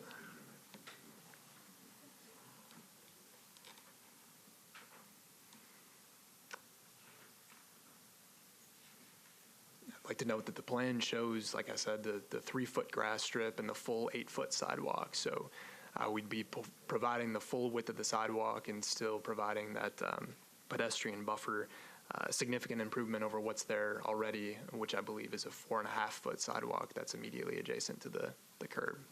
Okay, did I misunderstand earlier when we were talking about building to code? I just want to make sure I understand. You still want a reduction in the grass strip, That's what this variance is, and but you were talking about sidewalk width when I said, are you willing to build to code? Oh, no, I meant grass strip width. Yeah, so no, we're building full width sidewalk to meet code, but just a reduction in the 6-foot grass strip between the street and the Okay. sidewalk versus the. Okay, So I thought you meant you would provide the I did 6-foot too. grass strip. That's what I thought he meant too. Oh. You're not saying that. the variance is. That's why I was asking about the hardship with the variance, and Right. were it not for the utility poles, they could do the Right. 6. Well, I think they can do 6 for most of it and jog around the utility poles. And the caveat there would be if we did go with the 6-foot, which that's a very astute observation, we could do the 6-foot between the utility poles there, but then we're still faced with the right-of-way dedication issue. So that's kind of, currently we're requesting the 3-foot grass strip. If it was decided that the 6-foot would be the requirement between the utility poles, then there's still the right-of-way dedication issues that we were discussing earlier. So it's kind of a two-pronged issue Well, the there. right-of-way is still, you're still asking for not to have the right-of-way dedication, even if we give you the variance down to 3 feet on the grass strip. So, am I right in reading this, that the proposed sidewalk with the less grass strip fits within the public right-of-way that Yes, is that's there now? exactly right. To build correctly, you might have to go around the poles or whatnot, but you would then have to grant an easement for a portion of the sidewalk. That's correct. That's correct. And they were willing to grant an easement, but Metro came back and said no. That's why they're here. Well, But That's it's- correct. Okay. but it Okay. Seems to me, and this has gone back and forth, and I want to be sure I understand, that you could do a 6-inch grass strip for most of it. Yes, thank you. Happy to do a 6-inch. 6-foot grass strip for most of it, jog around the poles, and have your 8-foot sidewalk as well, and just have an easement instead of the right-of-way dedication. Absolutely. That's correct. And that's what they offered. They testified they offered that, but Metro said no. That's correct. Any more questions? Okay. Anything else to add? Okay, Sir, we're going appreciate to your time. close the public hearing discussion. I mean, there was some question over here as whether or not Metro had a right to say no to the easement, but, and Of you can. course they do. Well, I think the rule was, you could do either or, and maybe that was their choice, I don't know. But neither here nor there, but to me, I think it's, I can't vote for somebody being forced to comply with the rules and lose their land. I'm sorry. It's just not, it's not right. And if they were, and it sounds like everything they said, they were willing to go full code and to provide an easement and, I tend to agree with you, particularly the applicant talked about, this is near Central Pike. There was another instance years ago where something happened where Metro kind of had to take some of their land. Maybe it was widening Old Hickory, I don't know. I'm actually okay with granting what's proposed. I mean, I think it meets our definition of hardship and or making an effort. I mean, I think one of the elements of hardship is, taking land without compensation effectively, because especially since they were willing to go the extra mile and offer an easement that, for whatever reason, and it may be, like I said, we don't know the details. We don't have the planning folks here to say there was, and I think it was maybe thought that perhaps it was, kind of part easement, part right of way, and that was causing them some concern. I don't know. It's neither here. I can't speculate because I don't know, but it feels reasonable to me. I'm going to say, I know I'm stuck on this right-of-way dedication only because I just keep seeing it. And I don't think it's unusual to dedicate it. I'm not saying I disagree that it's wrong to do that, or, and I had a different motion than probably David, but I think you were first. Well, I'll move that we grant the variance and per the stated hardship of the utility poles, and that the sidewalk will be per the submitted plans.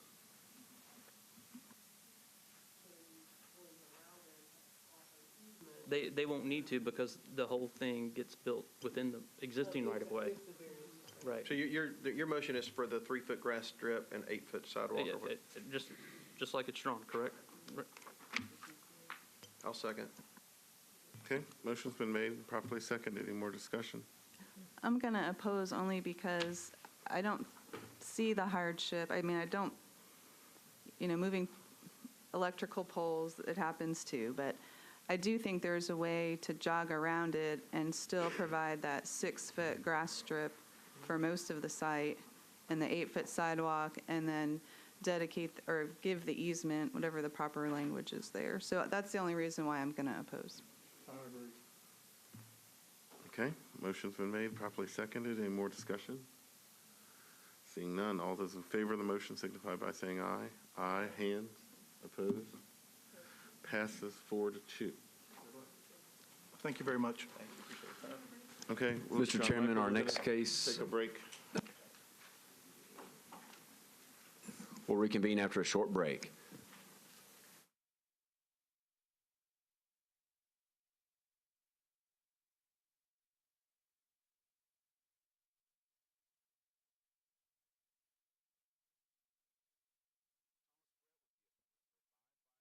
Westboro, LLC, the owner of the property at 1108A 57th Avenue North. The request is for a variance from sidewalk requirements. At the conclusion of the public hearing on that matter, the board, having discussed it with the appellant, accepted the appellant's decision, I suppose, to defer to today's date. Is Mr. Brett present or any other representative for case number 312?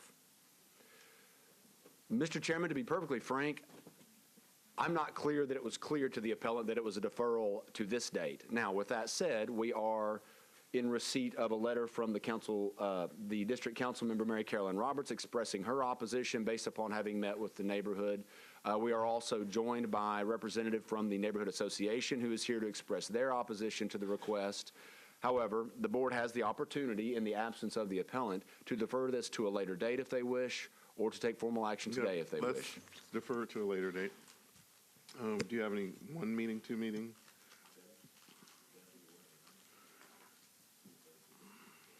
Mr. Chairman, we have a lot more room on that December 21st docket than we do on the 7th. 21st of December.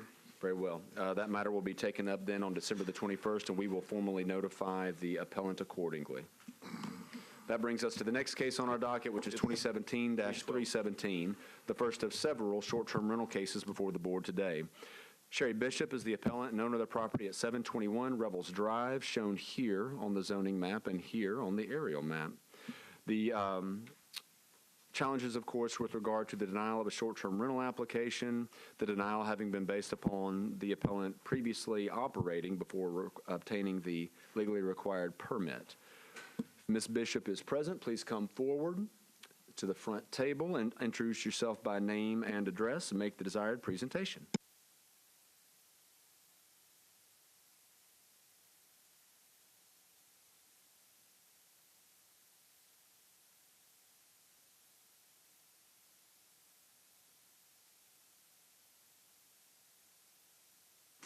Good afternoon. My name is Sherry Bishop, and I'm the owner of the home at 721 Revels Drive. And I think in my case, I know in my case that this has been a huge misunderstanding. The house has been pretty much inhabitable when the inspector came by, Robert Osborne came by. It was basically inhabitable. The windows were being replaced. The water was turned off because I was having all of the plumbing replaced. There were pipes everywhere, paint cans everywhere. And I have a picture.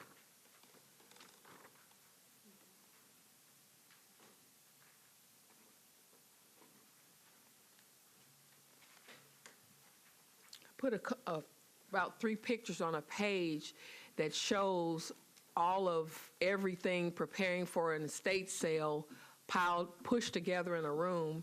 And if you look at the very top pictures that you'll see the water heater sitting in the middle of the dining room with the drip pan on top of it, which further verifies that no water was even on.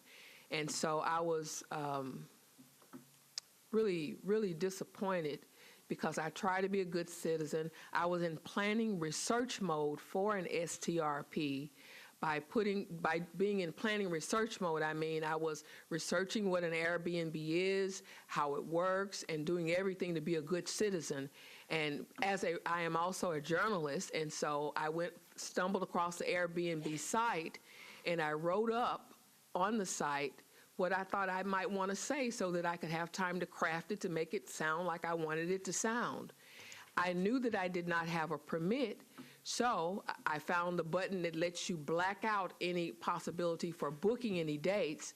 I blacked them out from July through October because I figured it would take me 4 months to get the house fully upgraded, get my permit, and make everything legitimate.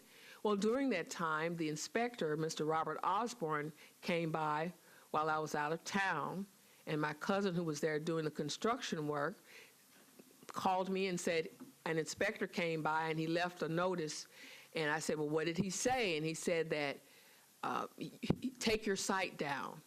And I said, oh, I'll do it. And I did, and I sent Mr. Osborne an email letting him know, thank you for the card, and I have taken the site down, and I didn't get a reply back. October 2nd, I go to the codes office. I'm now ready to get my permit. And he was about to give it to me. He said, oh, you have a flag on your account. And I thought, wonder why? And then he showed me Robert Osborne's notice. And I thought, well, I thought that when he said, just take your site down, that was just, he saw the house was empty, and that's why he said that. Let me ask you a question. You didn't rent your home. You never rented your home? Never rented my home. Okay, so you basically just created the site and put it out there, which is against the code. I mean, and I'm sure you found that out, and a lot of people, you're not the first person. Right, there's no excuse for ignorance of the law. And you won't be the last person, probably today, that did the same thing. But the main thing is that we want to know is that you said you testified it was your home. You testified that you were, and so this is your home that you live in, your primary residence, right? Yes. And then you didn't, you created the site, but you did not rent it at all. And then when you were asked to take it down, you took it down. Yes. Okay. In the meantime, I had to print up 85 letters, 85 stamps, 85 envelopes, and introduce myself to my neighbors as being a dishonest person. So you went through the process all, but the only reason you're here is because you technically, according to the rules, rented it ahead of time, even though you didn't get any money. The fact that you put it out there, you didn't rent it, you posted it. Yeah, you posted it. And that's what I wanted changed in the letter. Okay. Right. Advertised, not operated. Okay. So let's just hear Yes. Is there anybody else here in support of your case outside of? Yes, Now, these who are you all? my neighbors. Your neighbors, okay. Yes, my name is. Press your button, please. Beep. There we go. Thank you. Thank you. Yes. My name is Barbara Mayberry, 720 Rebels Drive. I'm right across the street from her. And I'd just like to give you a character reference. Sherry, Mrs. Bishop, is a wise and very business-minded woman. Following ongoing rules and regulations of any given program would truly be her call. I am proud to say that as neighbors nearby, my husband and I, Richard, have watched her daily preparing her property for incoming clients with glee and eagerness. Please allow a permit for her to experience this vineyard, as she will do quite well. Thank you. And what do you have to add? I'm Richard Mayberry. I'm the the neighbor is 720 Revels Drive. And I have noticed that the work has been done at 721. And she's a very good neighbor, and I have no objection. We appreciate you being here. Mr. Osborne, please come forward, and we're going to ask you about this case. So how did you hear about it, and were there any other violations outside of having a permit? No, I just received a typical unpermitted complaint. Just researched it on Airbnb, found the listing, went out, made a site visit, talked to the gentleman that was there that day. He was reorganizing some things, moving some things around. Told them that they just need to take their site down and go and get a permit. Okay. Any questions for Mr. Osborne? Okay, thank you. Any more questions for the applicant? Okay. No, I was just going to say it was nice that the neighbors came to support. Yes, that's very nice of you. Very We nice. appreciate that. So we're going to close the public hearing. Mr. Chairman, let's double check. Is there anyone here in opposition to this case? Oh, there is? Okay. Very good. Okay, so Can we leave? you're going to come, yes, please go back to the audience, and you'll come back and rebuttal after this person tells us why he's opposed, okay? Please have a seat, state your name and address for the record. My name is Walker Sales. My address. Please sit, please. Much better, we could hear you now. My name is Walker Sales. I live at 3853 Woodward Drive, just around the corner from 721 Rebels. Why are you in opposition to this? Well, the problem here is I just don't want no short-term rental that close to my property. And plus the fact, that fence that separates the property, back property, all the way down to the street, that fence is tore down. It's still tore out. It's still tore out. It came from floods. That flood we had back here some time ago, they washed that fence down over into the yard, and it's still there. And what she said a while ago, she wasn't telling you the truth. That fence is still torn out. I don't think we don't have anything to do with the fence here. We're just talking about this being used as a short-term rental. Well, the fence could potentially be some codes issue, but that's not why we're here. Okay, I just don't want a short-term rental that close to my property. It's 600 feet from my property, short-term rental would be. And why are you objecting to it? Why is that a bad thing to have it close to your property? Well, people's in and out, in and out. People may come and stay overnight or 2 nights and go. Then you got some more people coming in and out. Why is that bad? It's just bad for the neighborhood. People you don't even know, just in and out of the neighborhood. Just strange-looking people. They don't need to be there. I've been there for 30 years, where I live, and I never had that problem before. Any questions for the opposition? Do you have anything else to add? Well, I just like to change this from a short-term rental to a long-term rental. You're going to rent it for a long period of time. Okay. Thank you. We're going to hear from the applicant again. Okay. Do I leave? Yeah. Yes.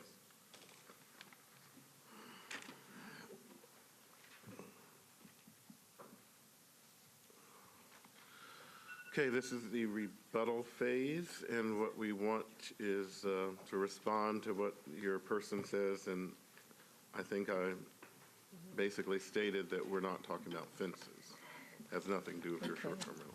So, Well, that is the truth. The fence is down. The stone wall washed down from the last big flood that we had, and insurance won't pay for it, and I need $5,000 to pay for it. The board wants to give me that. I'll happily put the wall back up. so.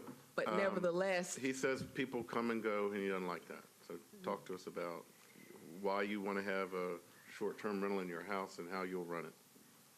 well, I've stated in the language that got me in trouble that I put in that it's going to be a more on the Christian end of a home where people can come to stay for short term, and my documentation states no parties or special events or anything, and that by that they would revoke their right to be there in the middle of their trip with the risk of not even getting a refund. And so I have no intentions of having any fraternity parties or wild parties or anything. That will be strictly for families or business professionals who want to come somewhere to stay in a nice home.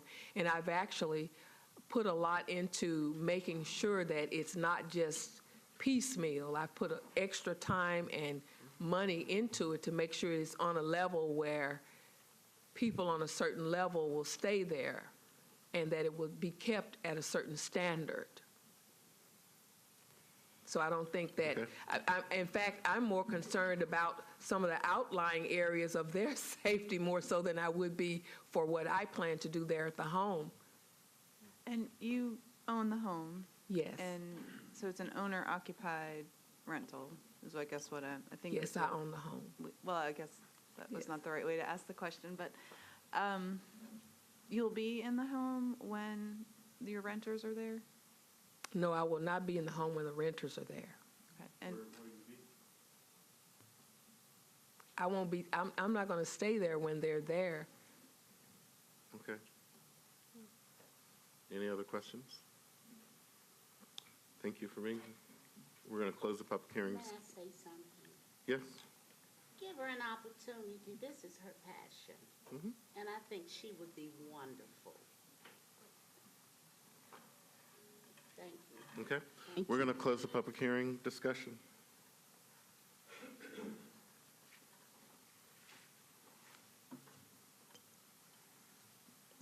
Okay, so this is a typical case that a lot of people don't know, that the violation of the short-term rental is not only renting without a permit, it's posting without a permit. So if you go to Airbnb's website, and some people get on the wrong side because they're trying to get insurance or something and they accidentally post, or they don't know that they're posting. So that was her violation. She provided us with pictures. It was obviously in no shape to rent when Mr. Osborne came there and put the stop notice on her door.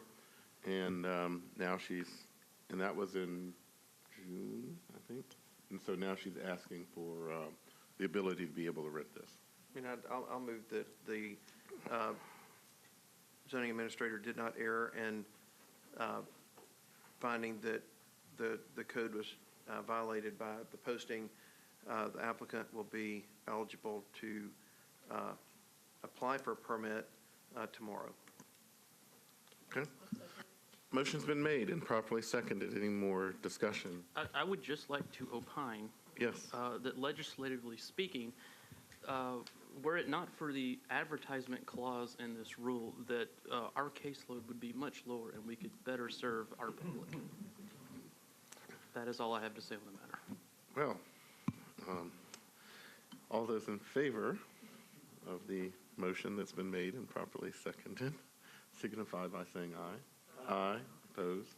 Passes unanimously. So what this means is you are now eligible to apply for a permit. We're not giving you a permit. Now you are eligible. When you went down there and there was a flag, there won't be a flag anymore. So if you comply with everything else, you can get your short-term rental permit. Keep it off Airbnb until you get your permit. Yes. Mr. Okay. Chairman, thank you very much. I did advise Airbnb that for newcomers like me, that they should state on their site with a pop-up flag to say, if you don't have a permit, don't go live on our site. That's an easy thing to do. A lot of people have said this in this room, and for whatever reason, that still hasn't happened. So, okay, thank you. Thank John you. Michael. Mr. Chairman, the next case is 2017-318. Samuel Pritchett, the appellant and owner of the subject property at 605 Coffee Street, shown here on your zoning map. Council District Number 19. The challenge is an Item A challenge regarding a short-term rental permit. The permit having been denied based upon prior operation preceding obtaining the legally required permit. Aerial photograph shows the emerging neighborhood here, and the site visit shows the face of the property. Mr. Pritchett, come forward, make the desired presentation to the board. Please begin by introducing yourself by name and address.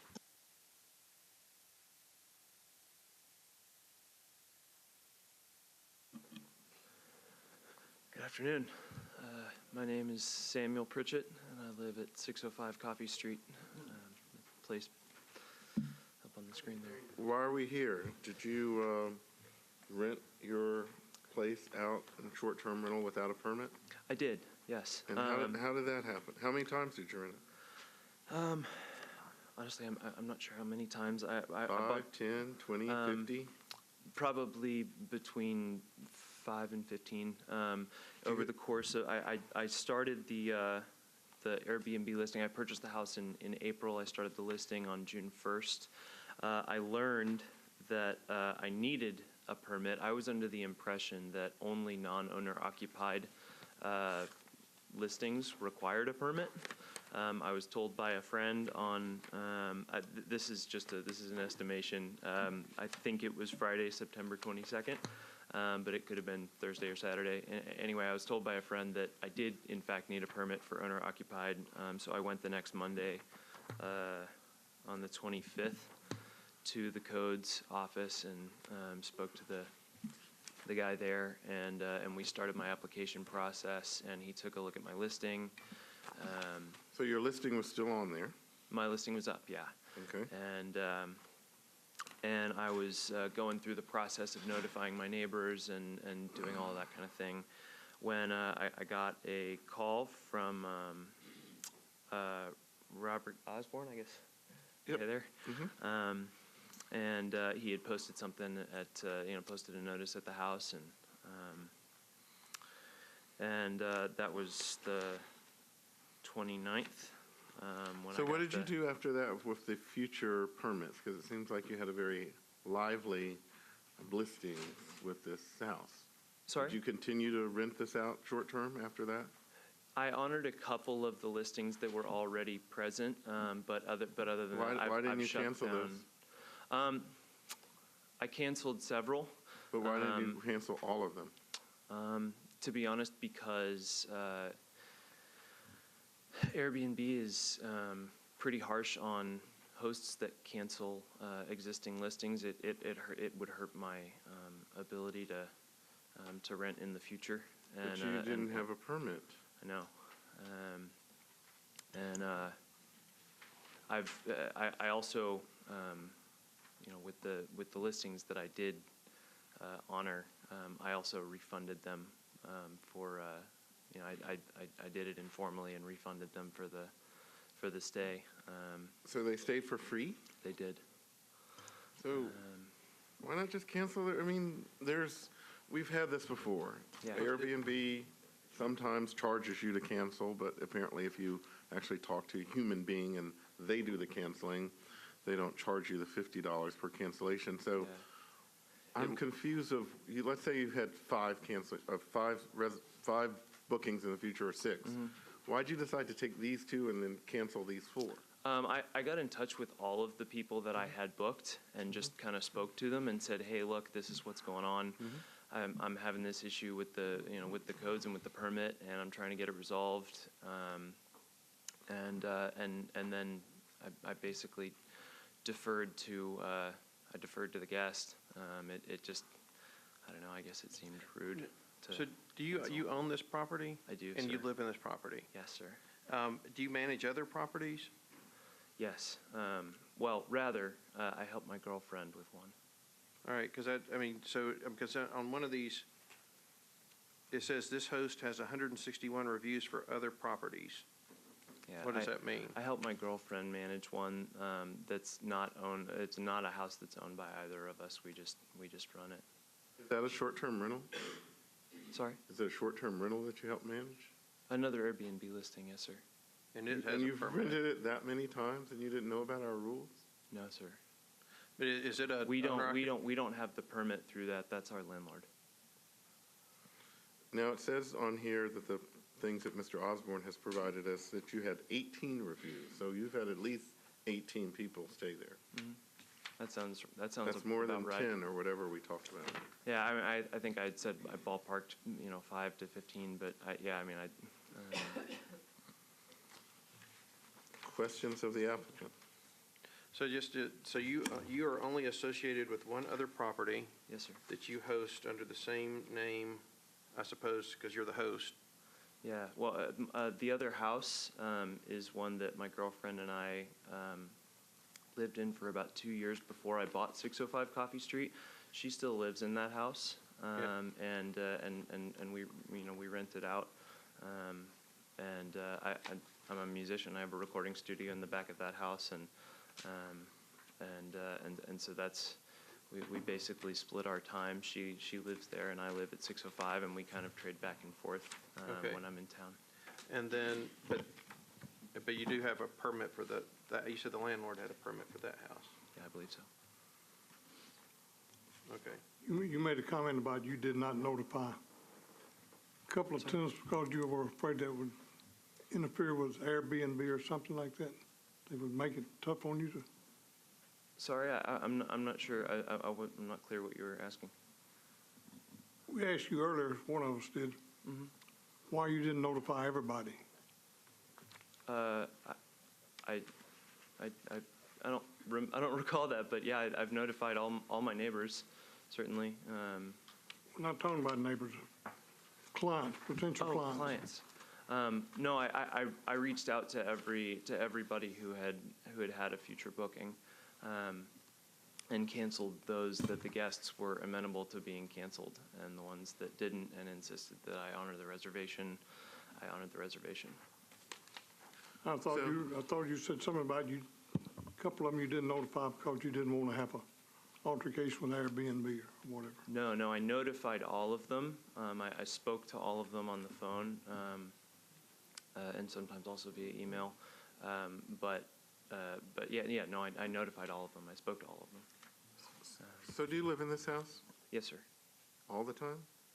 Well, I spend most nights when I'm in town there, yeah. I tour quite a bit for work. So how many days are you on the road?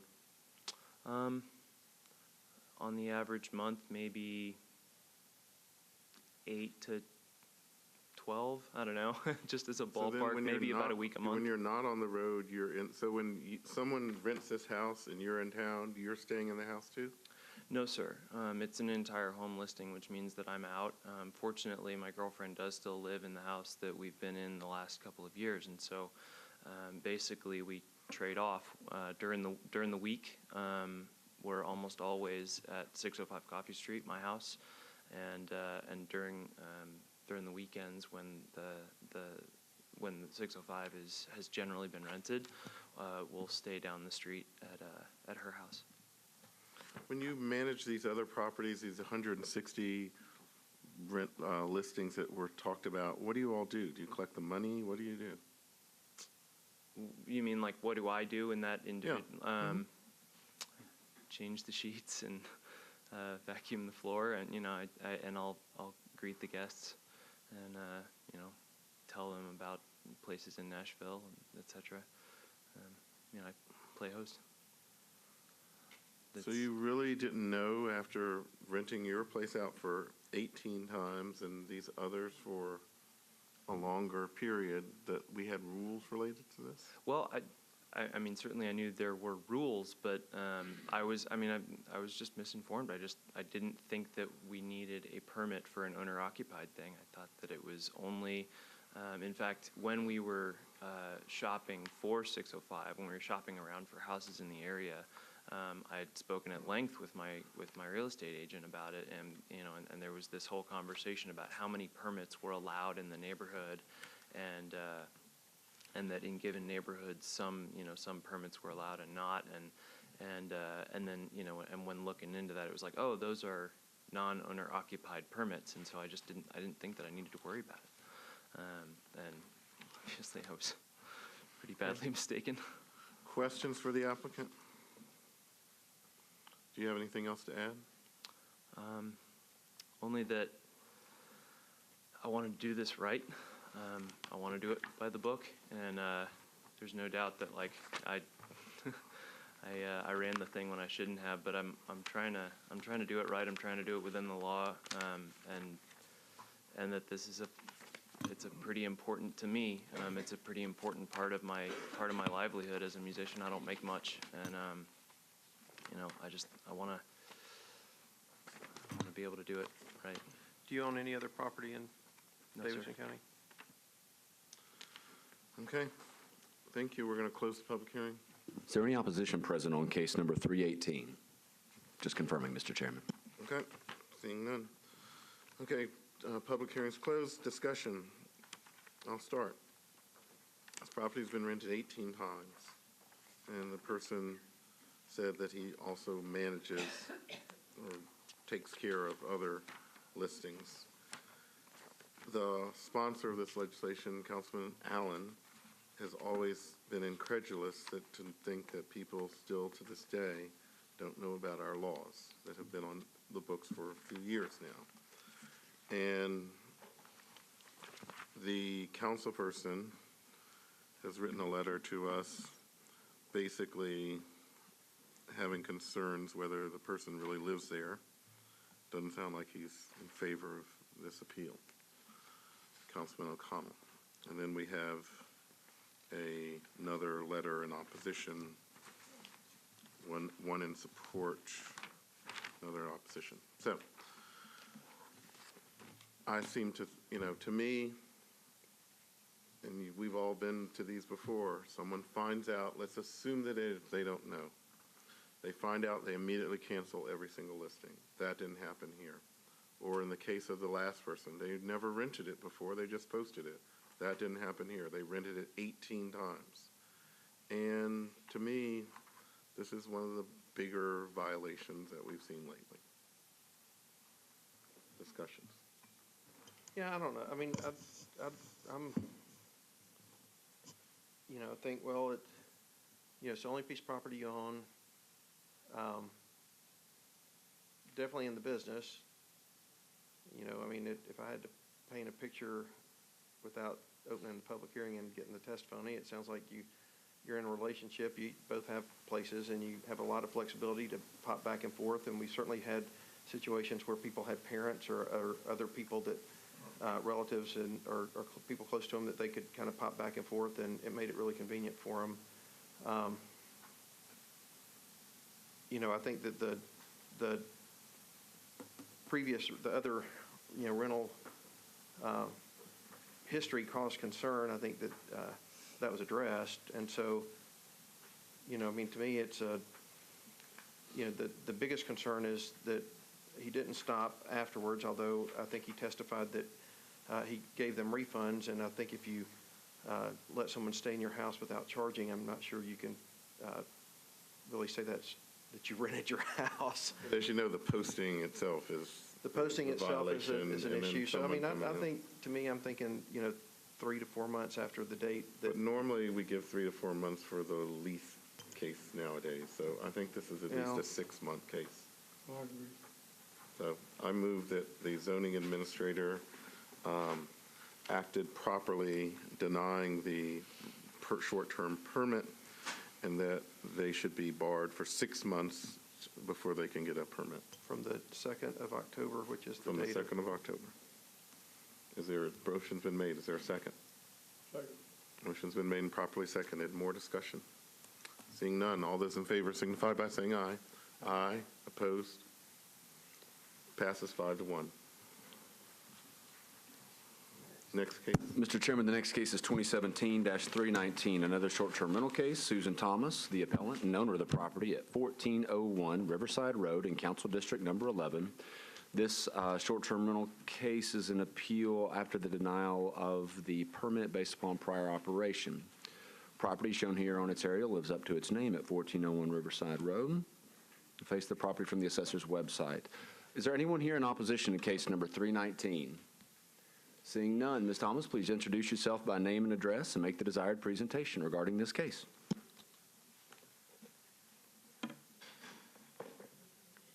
Thank you. My name is Susan Thomas, and I'm a resident at 1401 Riverside Drive. I purchased the house and moved into the home in end of June of this year, 2017.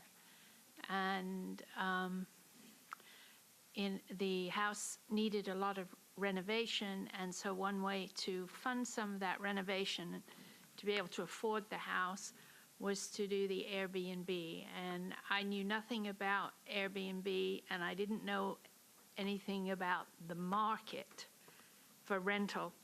And so And I was confused about the difference in the permits between the owner-occupied and the absentee owner. So yes, I knew there were permits. A permit was required, and I know that I tried renting it in violation of that because I wanted to test it to see if this property would actually rent and what it was going to take to get the house renovated and in a condition that it could be rented. And so I decided to put it up onto Airbnb as a test for the solar eclipse weekend, because I thought that would be, if based on the information that was in the news, that there was a tremendous shortage of accommodations and everybody was descending on Nashville. I thought, well, let me try it and see. And so I rented it for that weekend. How much did you charge? $150 a night. And as you can see there, it is like lakefront property. And then I got another inquiry, which was from a lady in Florida, and she was escaping the hurricane in Florida, so she came up for a week and liked it very much. And so all in all, I had 4 rentals, and based on those 4, I said, okay, this is doable, this is viable, it's going to work. And so what I did was I blocked the rentals on Airbnb. I didn't take it down because I didn't know how to take it down. So I blocked it so nobody could rent. And then I started to work on getting the permit. And then I was over there.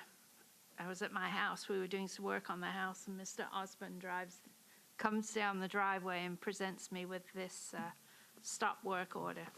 And so I had a long conversation with him, and he was very helpful in telling me what the implications of this was. And he told me how I could go onto Airbnb and snooze it, is the language he informed me. So in essence, you're taking it down. And so, although I'd already blocked it, I took it down based on his instructions. And then I came in the following day and started the process for the appeal so that I could do it right. So when you were putting these up to test it, why didn't you just get a permit then?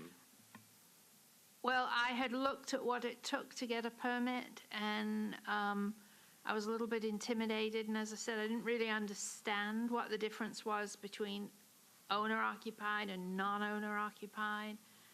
And and I knew that the insurance would go up a lot with the putting that into a short-term rental. So, and I don't have a lot of money. I'm retired. I just moved here, and so I said, well, let me try it out. Let me test it, and we had a total of 4 rentals, 3 weekends, and then the 1 week where the lady was escaping the floods, the hurricane in Florida. So. And were you there? You were there with them, with the renters, or did you leave? Oh yeah. I'm there the whole time. Any questions for the applicant? Anything else to add?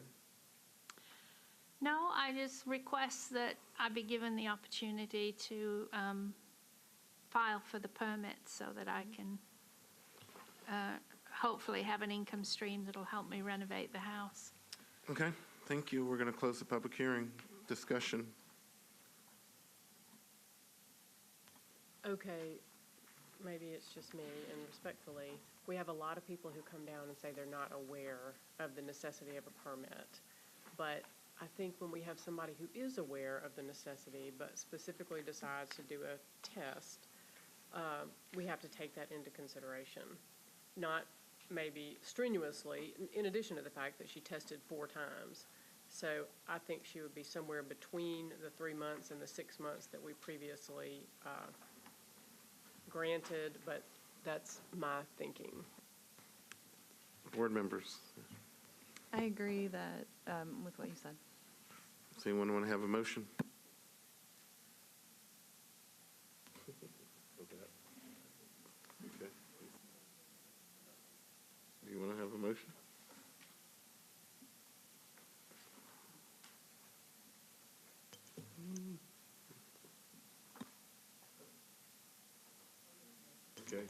I'm sorry, I thought David was going to.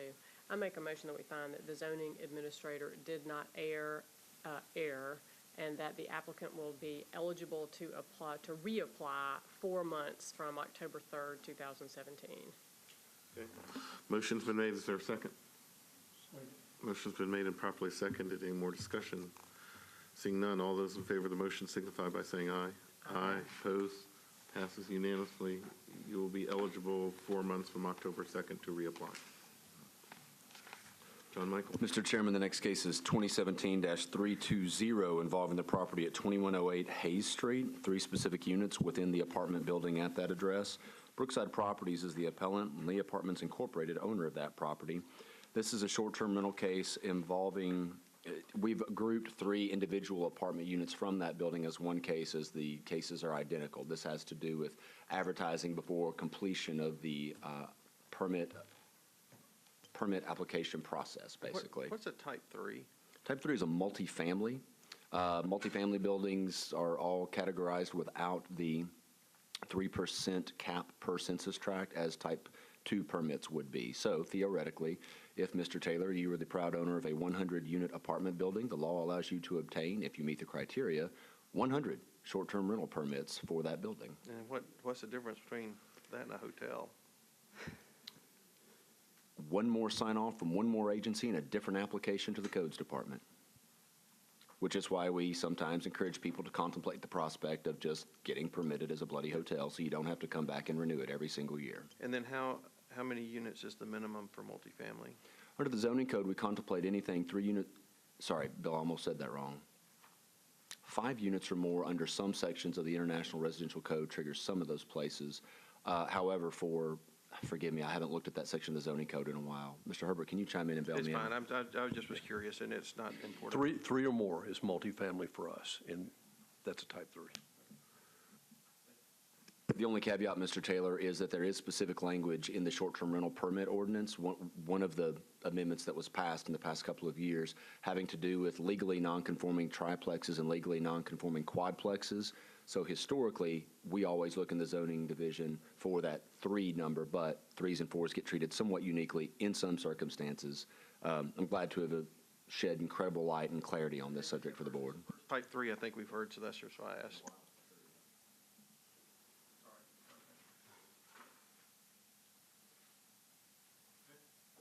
Please state your name for the record, your address, and why you are here. Oh, keep on. My name is Amanda Coker. My address is 626 Delaware Avenue, Madison, Tennessee 37115. I am here in regard to the Type 3 appeal for 3 units at 2108 Hay Street. Now, who do you work for, and how are you related to this? Sure. I work for Brookside Properties, and I would be the manager managing the process of getting the short-term rentals and transitioning all of the units on this building. So I remember this building. Many of my law school classmates at Vanderbilt stayed in here because it was short distance away. As the question was asked earlier, you're turning this into an exclusive short-term rental, or you're exploring that. So walk us through that process and how this posting happened. Sure. So the owner of this building has decided to convert 50% of the building, which is just the right side of the building, for the purpose of STR. We are managing that process from point A to Z. Part of that is to obtain the permits on their behalf. Just to give you a quick bullet point version of what happened, we have recently hired new people. That person is who we placed in charge of coming down to get the permits. We had actually, between the dates of September 20th and September 25th, sent her down here, started that application process. In that, she was asked to make that listing live so that she could be qualified for the $1 million host protection policy with Airbnb. What she did not realize is that immediately after, she needed to hit snooze. There was about a 10 to 14-day period where the listing was live. She did not know that that was the case, so she did accept some communications in that. We received the notice, I think, on October 4th from Robert, and immediately snoozed all of those listings when it came to light that they were live. With that, we noticed that we did have reservations. We have multiple units all around Nashville, so we just simply called those people and gave them a new place to stay. As soon as, like I said, as soon as we found out about the listings being live, we did snooze those, and they are still currently snoozed. And we have not accepted any further bookings, and we have not hosted any stays in that building through Airbnb at all. So, questions? Well, Mr. Osborne, come forward. And I'll ask you the standard questions. How'd you hear about it? What'd you find out? And what'd you do about it? I received a couple phone calls inquiring as to whether or not there were permits going on for them to be able to do this. A couple concerned citizens about a bunch of short-term rentals going in right next to them. The first call, I believe, they didn't file the complaint. They didn't give me the address, but they did call back and gave me the address so I could look into it. On October 4th, I made a site visit to the Lee Apartments, and there was no office there, so I had to go to the office that's around the corner. And made contact with the property managers there and gave them the stop work order. At that point, I think that same day, Amanda emailed me, let me know what was going on, saying that they're converting half the units, and showed me some emails saying that they had already been into the codes office to start that process. Questions of Mr. Osborne? Thank you. Do you have anything else to add? No. Okay. Questions of the applicant? Okay. We're going to close the public hearing. Thank you. Discussion. Did the right thing. I mean, I think this is just a common mistake that we see a lot, but the fact that it wasn't rented and has no reviews, I think, just speaks to the fact that they were trying to follow the process, so I'm happy to. And there was testimony that related to the reason that this even went live is because they were trying to show the people the insurance that you're able to get by going to the Airbnb website, and it's like, see, here it is. And yeah, then which is before you something get that the we've permit, heard many times of people feeling like they have to make it live to get the insurance, and then it just is a convoluted mess. So I'll move that the zoning administrator did not err, but this applicant is eligible to apply for permits tomorrow. Motion's been made. Is there a second? I'll second. Motion's been made and properly seconded. Any more discussion? Seeing none, all those in favor of the motion signify by saying aye. Aye. Opposed? Passes unanimously. You are eligible to apply again tomorrow.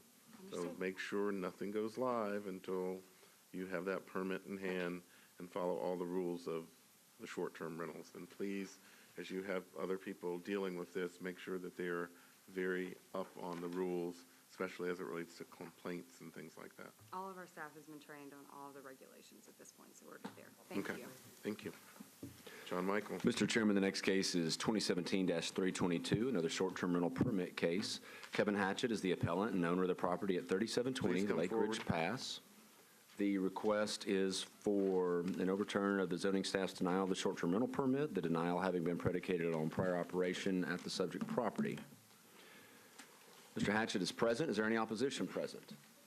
There is. Therefore, Mr. Hatchett will have 15 minutes to make the desired presentation. Please introduce yourself by name and address.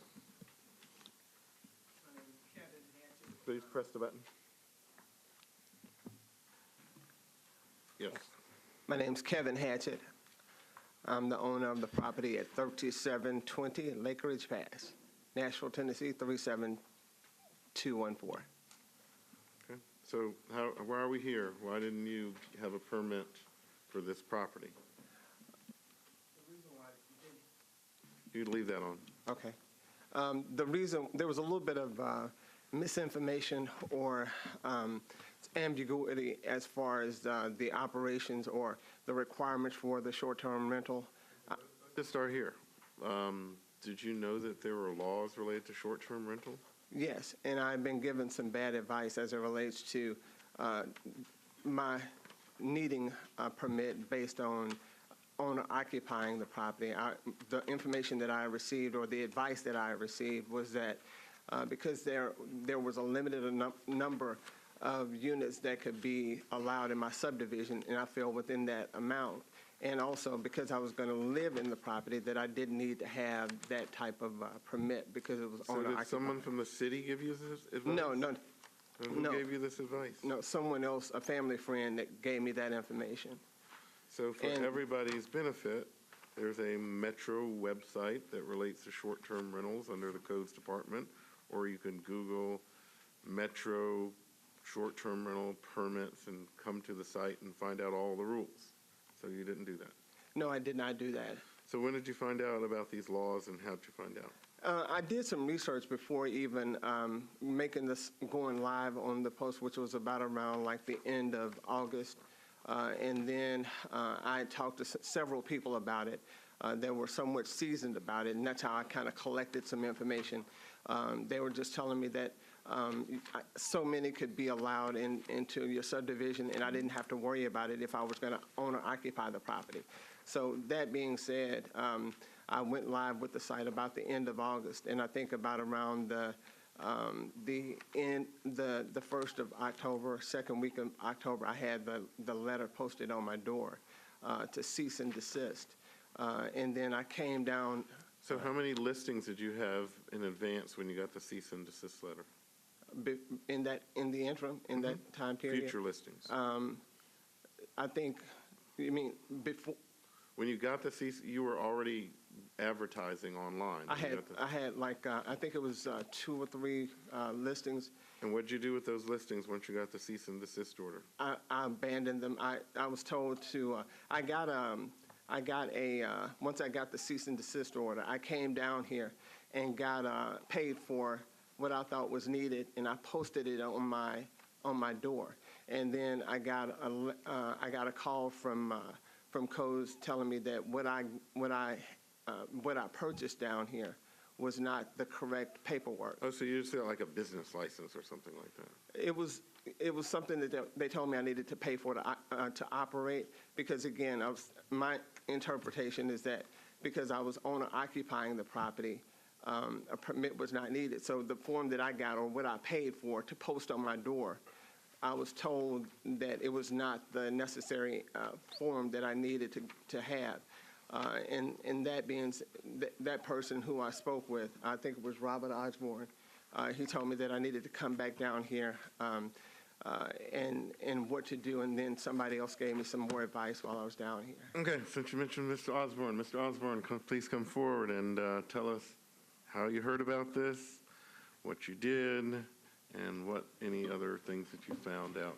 Was there any other complaints related to not having a permit on this property? I received a couple complaints about this one, about not being permitted and that it's in violation of the HOA laws, which I passed those documents on to zoning to review.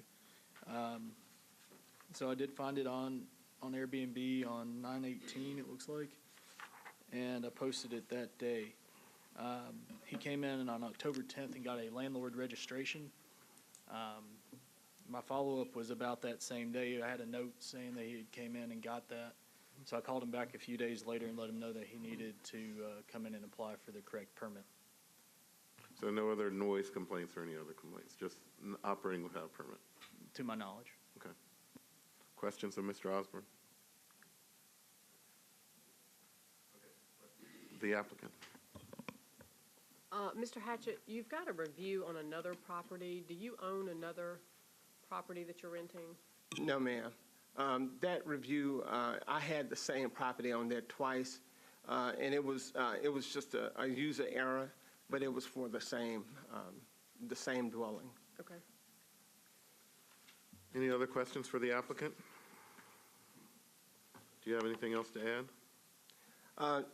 The only thing is that I'm requesting that, because I did adhere to, once I had better clarity of what's required for STRP, that my permit to operate be granted. Okay. Thank you. We're going to close the public hearing. Oh, that's right. Opposition, please come forward. You'll be able to come back and have rebuttal. All people wishing to speak in opposition, please come forward now. State your name and your address and why you're in opposition to this.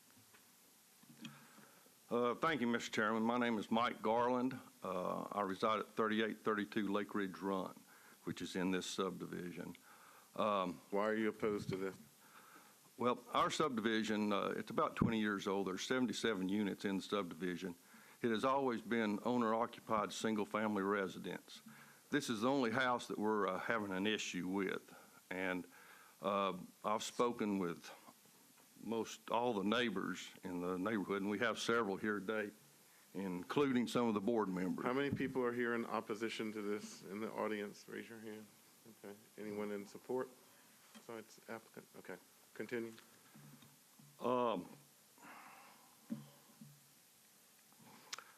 First of all, like most of you, your home is one of your most important investments. We feel that this devalues our property, having basically someone run a hotel out of their house. It's a public safety issue. We don't know who's coming into our neighborhood. When you rent online, who knows? Besides those issues and everyone in the neighborhood being opposed to running this business, our homeowner association bylaws prohibit this kind of activity. It states clearly in our bylaws that property is to be used for residential purposes only, and it also specifically addresses renting of rooms, and this is prohibited by our bylaws. Also, the issue of, as I understand it, to receive one of these permits requires, it's an owner-occupied permit, as I understand it. I'm not sure if the owner of this house lives there all the time, but I'm pretty confident that he's not there when he rents it out. There's only one entrance in and out of our neighborhood, so I'm by his house numerous times during the day. And I know 2 weekends ago it was rented out to 2 vehicles from Kentucky, and last weekend, or weekend before last, I forget which, it was rented out to someone from an out of county, Washington County, which is about 300 miles east of here. So Mr. Hatchett, I don't believe, is living there on a full-time basis. And when he does rent it out, he's not there. While you're collecting your thoughts there, as we understand it, to be an owner-occupied permit, you're allowed to not live there full-time, correct? Am I stating that correctly? For it to be an owner-occupied permit, the code requires it to be your primary residence. The code does not require you to stay there while someone rents it out, but it does have to be your primary residence, and you have to show proof that it's your primary residence. And to be a primary residence, unless you're like in the military or something, you really are required to be there 50% plus one at a time? Is that? It doesn't say a percentage, it just says primary residence. I know in some places. Okay. Well, regardless of that issue, at the core of it is the fact that this is in violation of our homeowner association bylaws. So what we're asking is that the permit not be granted on a permanent basis. This will keep us from having to take other actions through our homeowner association to stop. We don't really have, that's a private matter between you and your association and the people that live there. We don't have anything to do with it, but when you do apply, you're supposed to weigh in whether or not there's rules about that in your homeowner association. So that's part of our application process, but we will not be considering whether your rules allow that or not today. Oh, very well. And there is a statement from the applicant that says, I guess in his view, it does not violate that. So I mean, that was part of the application process, but that is a issue that's between the homeowners that are part of that association. So I know there are others here. Do you want to identify yourself, your address, and why you're in opposition? Yes, I'm Lisa Garland, live at 3832 Lake Ridge Run. Once again, was here just when somebody said that there were no complaints. I do believe that he has rented out. We have letters that have been written stating that there were, I guess, loud parties, that type of thing from especially the next door neighbor when you Letters have these written rented to out. who? So what we say, we ask Mr. Osborne over here, who is in charge of kind of the enforcement of the short-term rental violations, but if someone complains and doesn't send it to codes or the police department or somebody, we have no way of knowing that. Mr. Osborne should have received, have you received, he should have received several letters from the homeowners, just the homeowners. Mr. Chairman, we're in receipt of a number of letters with regard to the BZA appeal. Of course, the question to Mr. Osborne is whether or not there had been Codes Okay. Department complaints submitted. That may be the confusion here. Okay, yes, so yeah, I think in preparation of this case, we asked people to send letters, if they're support or opposition.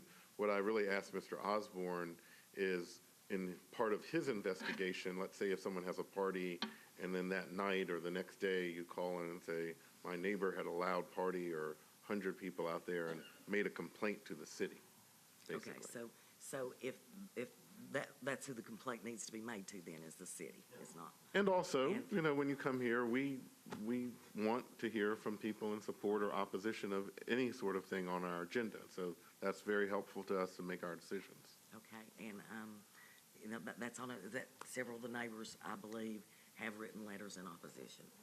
And did the, you know, the online, I think they've sent emails and all that, so. Okay, so we have another person here in opposition. Please state your name for the record and your address and why you're against this. My name is Larry Drake, and I live at 3829 Lake Ridge Run. Like I said, I feel like it's going to deteriorate our neighborhood, having total strangers coming in. And like you said, it is a one-way entrance and one way out. Have you witnessed any of the rentals, or is there anything that you saw that you didn't like the few times that he has rented this? Parking. Parking, what does that mean? Parking on the street. Actually, in our association, we're not supposed to park on the street. You're not supposed to park on the street, but that's, like you said, that's a different issue. Sure. Any questions for anyone in the opposition? Okay. See anything else to add before we go back to the applicant? Just in summary, I would just say, the bottom line is this is not in keeping with the character of our neighborhood. Running a short-term rental is not what our neighborhood's about, and we do not want that trend to begin. We want it to be for single-family, owner-occupied residents, and that's the core of it. Okay, thank you. We're going to hear from the applicant again. Please come back. Rebuttal time. Mr. Chairman, if I could make one point of clarification on the question I was asked earlier. Yes. The definition of owner occupied says the owner must permanently reside there. It doesn't say primary residence. It's kind of semantics. It still doesn't get into percentage, but I just want to clarify. It does say the owner, to be an owner occupied, you have to permanently reside there. Okay. You heard the opposition. Do you want to respond to anything that they said? Absolutely. Yeah, a lot of the challenges in our neighborhood are not necessarily, well, don't have anything at all to do with, in the past, with me having rented the property, short-term rental. A lot of the, if any challenges at all that come into our neighborhood from a criminal or crime aspect is residualizing from the community across the, in a neighboring subdivision.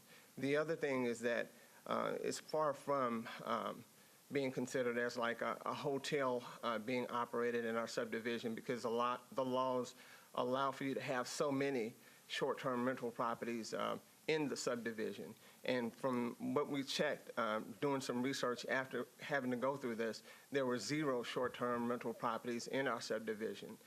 That being said, I asked that the board grant me permission to move forward with being able to get a permit to operate short-term rental property.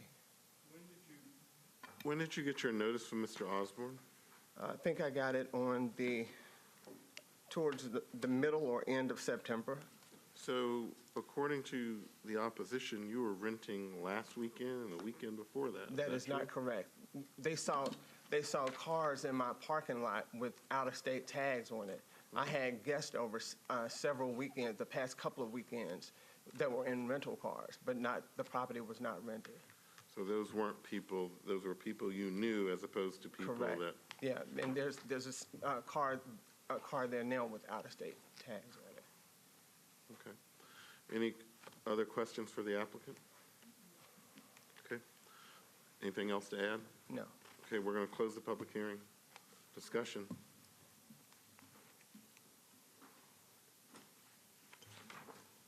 Well, I know there's a general frustration with many neighborhoods that have come before us about homeowner associations and that kind of rules, and I hope that the neighbors understand that while we certainly are empathetic and think that people should follow the rules that they agree to, that that's not anything that we are here to consider before the board. That's a private matter between the parties, which we assume will correct itself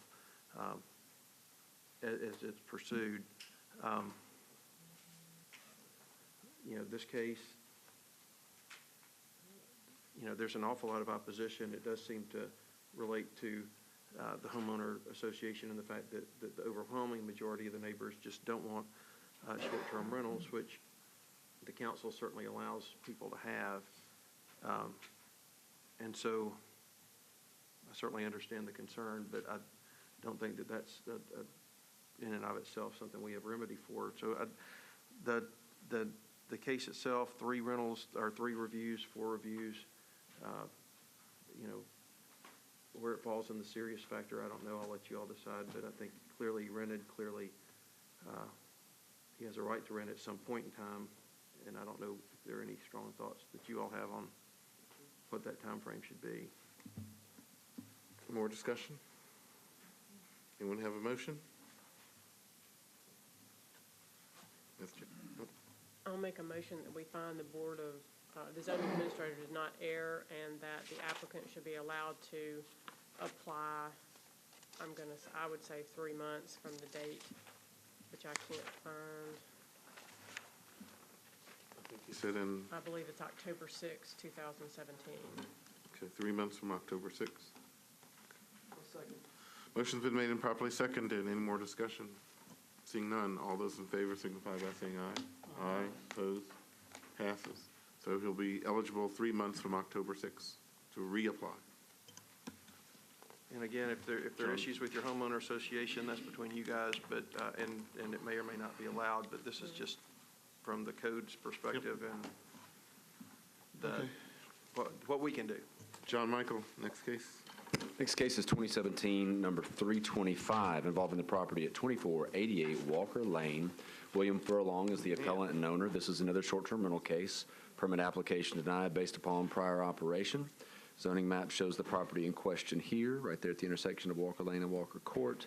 Aerial shows that this goes into a wooded area just beyond them, what appears to be likely easement area. Face of the property.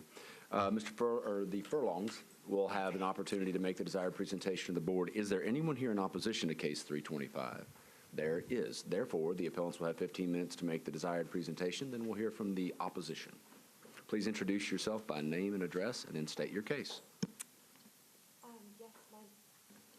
Can you hear me? Okay. My name is Danielle Furlong. I am the wife of William Furlong. We live at 2488 Walker Lane. I just want to say that, first of all, I am a rule follower. I don't break rules, never have, never been in trouble in my entire life.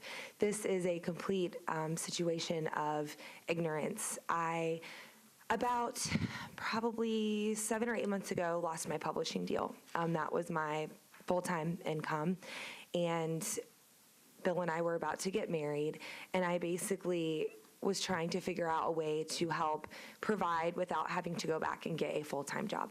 I got a part-time job, and then my husband travels all the time for work, and whenever he's gone, I'm like, well, I have tons of friends that stay here. My home is very large, and it can accommodate, a group of people that want to come and stay in Nashville and visit Nashville and all stay together, which is something that I know a lot of people that I know complain about when they do come here to visit and having to stay in different rooms and whatnot. And so I created a listing on Airbnb.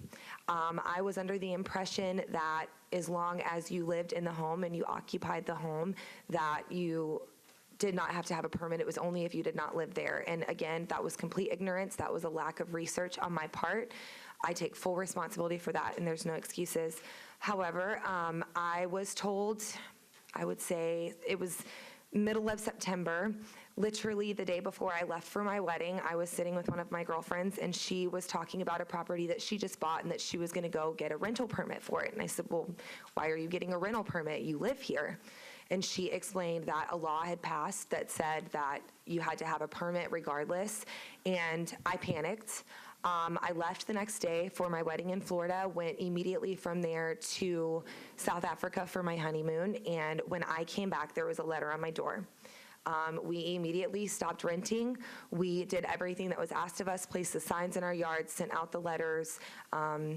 You know, we're very, very social people, and hosting is one of my passions. So I literally just thought that me hosting people at my home would be another way of me making income, as I know it also brought tourism and whatnot to the city. So that's basically what happened. And, you know, as soon as I realized what was going on, we stopped doing it.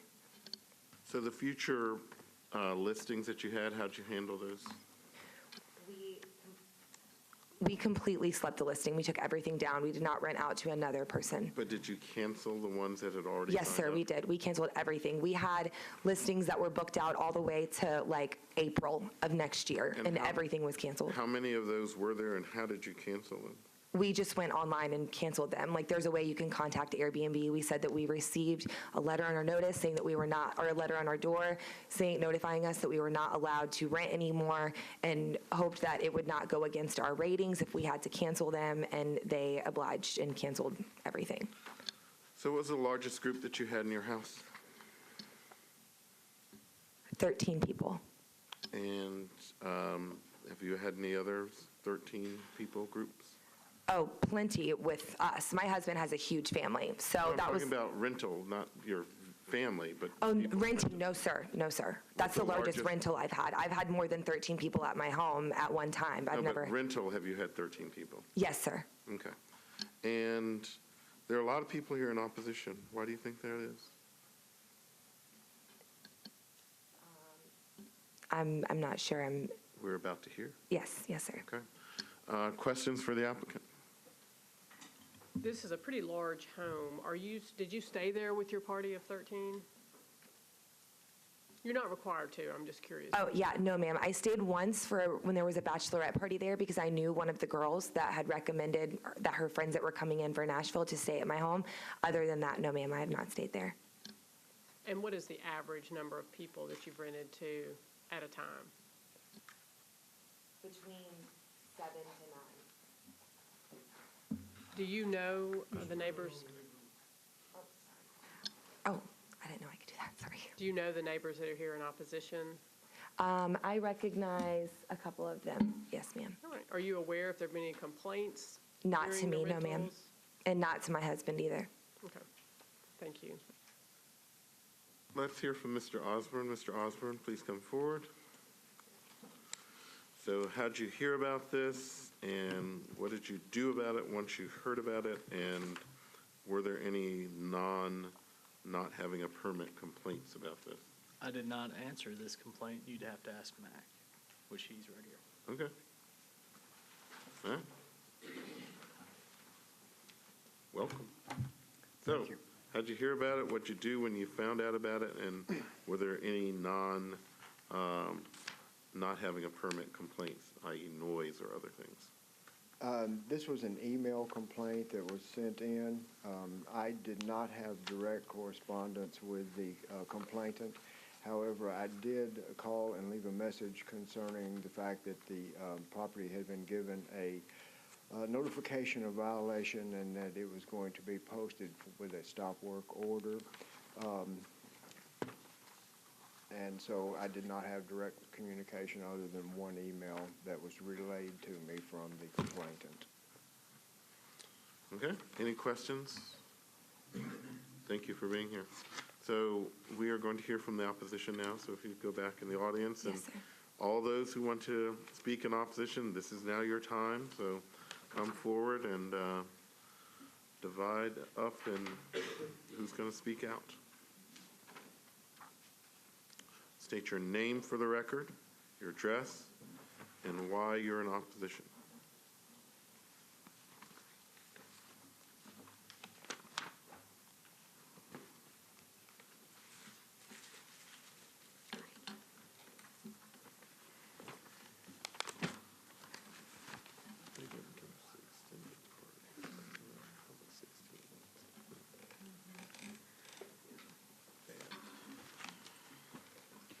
Good afternoon, ladies and gentlemen. My name is Quinta Martin, and I live at 643 West Nocturne Drive, Nashville, Tennessee, 37207, a major street in the Haynes Heights community.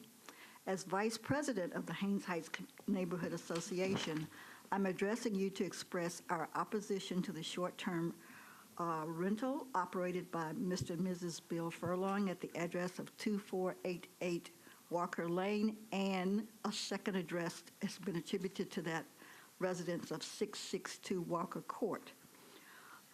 This short-term rental has appeared on Airbnb and other sites and has been used since early 2017. The rental has been used not only as a place that I would perceive to be where people come to visit, but it has been used as a party house. There's been several special events where you had numerous people, up to 25, 30, 40 people attending the event. And what we found when we started checking was that they were in violation of the zoning codes and ordinances of not having a permit. The violations that we can identify included that the application that was required for the short-term rental was that the area of the house that was to be used was to be a certain percentage of the house and not the entire home. They have basically used the entire house. To our knowledge, they do not reside in the residence. I believe she had a condominium in the city, and they used the property to rent out for events. We are aware of several organizations and friends of ours that have attended events at that property. In addition, the permit was not obtained, and it was on Airbnb and advertised in several other places. And that's why we're here, because they have continued since the stop work order was placed to have events and things at their property since we complained back in September. We're not sure exactly why, but they have a large recreational vehicle that I've been told by one of the neighbors is where the caretaker, they have a caretaker that stays in the recreational vehicle while the events are going on in their in the residence, as well as there's a boat and an inoperable truck that's been on the property for a long period of time. And they have taken an artist studio that the original owner had put on the property and have rented that out to a person on a long-term rental basis. Whether or not the other laws that are required as a permit holder to have a short-term property are being upheld, like the insurance and paying the taxes, and that is something that we cannot attest to, but if they don't have a permit, obviously they're not providing the things that the permit require you to do. So we're asking that the BZA uphold the current zoning administrator's ruling that they not be granted a permit, and that they also follow the amendment that says if you have been operating without a permit, that you have at least a year before you can apply for a permit again. Next, please state your name, your address. My name is Glenn Johnson. I live at 2498 Walker Lane. And my experience with the house in question is that I had no idea it was an Airbnb. All of the neighbors in our neighborhood, we know each other. We know the vehicles. We walk in the neighborhood to get exercise. The majority of the neighborhood is retired individuals. The thing that really caused me concern and interest is that it's on a dead-end street. That particular property is located on the dead end of the street. And I kept noticing taxis and Uber going down, and I knew all the other neighbors, but this is one neighbor house I did not know, and I couldn't quite understand why all of the traffic was going to that end of the dead end. So in one of our neighborhood meetings, I was informed that it was an Airbnb, and then it all began to make sense to me as to why the increase in traffic on that particular end of the dead end. one of the things that really caused my attention as well is that I guess it was back in the summer or maybe, I'm not quite sure when, but we began to notice a lot of trash in the yard. And it was a huge, one of those blow-up bouncy ball things, those what kids play in, I guess, I don't know. But and the trash is one thing, but it stayed for an extremely long period of time. It was just kind of blowing all over beer cans and soda cans and just boxes and just a lot of things. And so the neighborhood generally is a clean neighborhood. As a matter of fact, you can see neighbors going out and picking up items within the neighborhood just to keep it presentable. On one Saturday, my wife and I was in the yard, and we saw a person that we did not know riding in the middle of the street on one of these like big wheels. And they came right up to the intersection, and they turned around and went back down toward the Airbnb facility. The thing that stressed us most is because the intersection is on a huge hill where you come up to Walker Lane.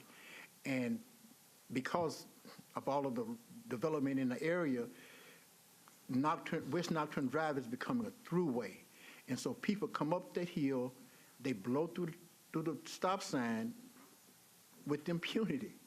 And so my wife and I looked at each other, we're like, that's a danger, because that person apparently did not realize the potential danger of having an adult and a child on a big wheel in the middle of the intersection. So these kinds of things are just problematic for the neighborhood. In fact, that we have 0 sidewalks.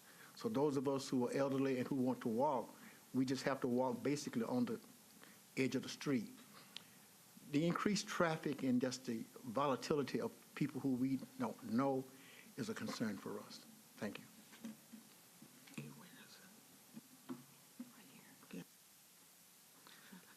Hello, my name is Karen Jackson. I live at 2491 Walker Lane. I've been at this address for over 45 years.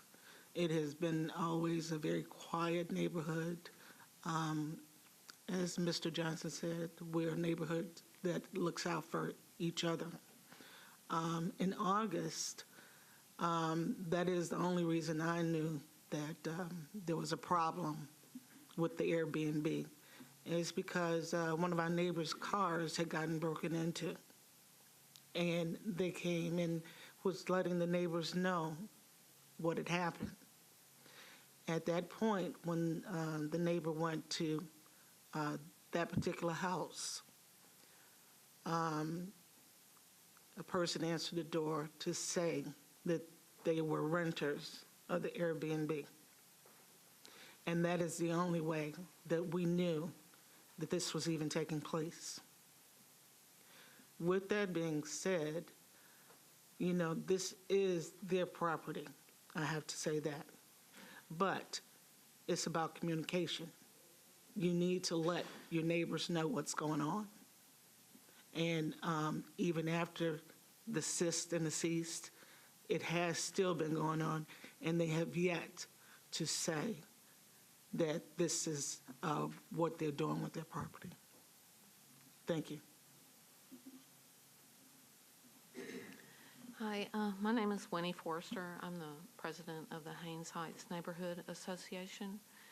And so we're a community of about 120 households. And as you can see, it's predominantly African American, mostly retired folks. It's an extremely quiet neighborhood. The lots are acre to 5 acres. When I first saw it, it kind of reminded me of Westmead. We are opposed to Airbnbs, investor-owned Airbnbs, and that's what we consider this to be. I moved to this neighborhood about 2 years ago from East Nashville. And the reason why I moved from East Nashville on Eastland Avenue is the next door neighbor sold their house and left town, and it became an Airbnb just like this, a big party advertised as a bachelorette place. And so I have 2 school-aged children, and I used to coach them when they were really young about what they should do when we have a fire in the house, if that were to happen, how they were to get out of the house, the exit they needed to leave, and then rendezvous at our neighbor's porch. Well, I had to revise that whole plan because that wasn't going to happen when the next door neighbor was either nobody was there or it was strangers. So we are opposed to this kind of Airbnb, and we understand the Board of Zoning Appeals limitations, okay?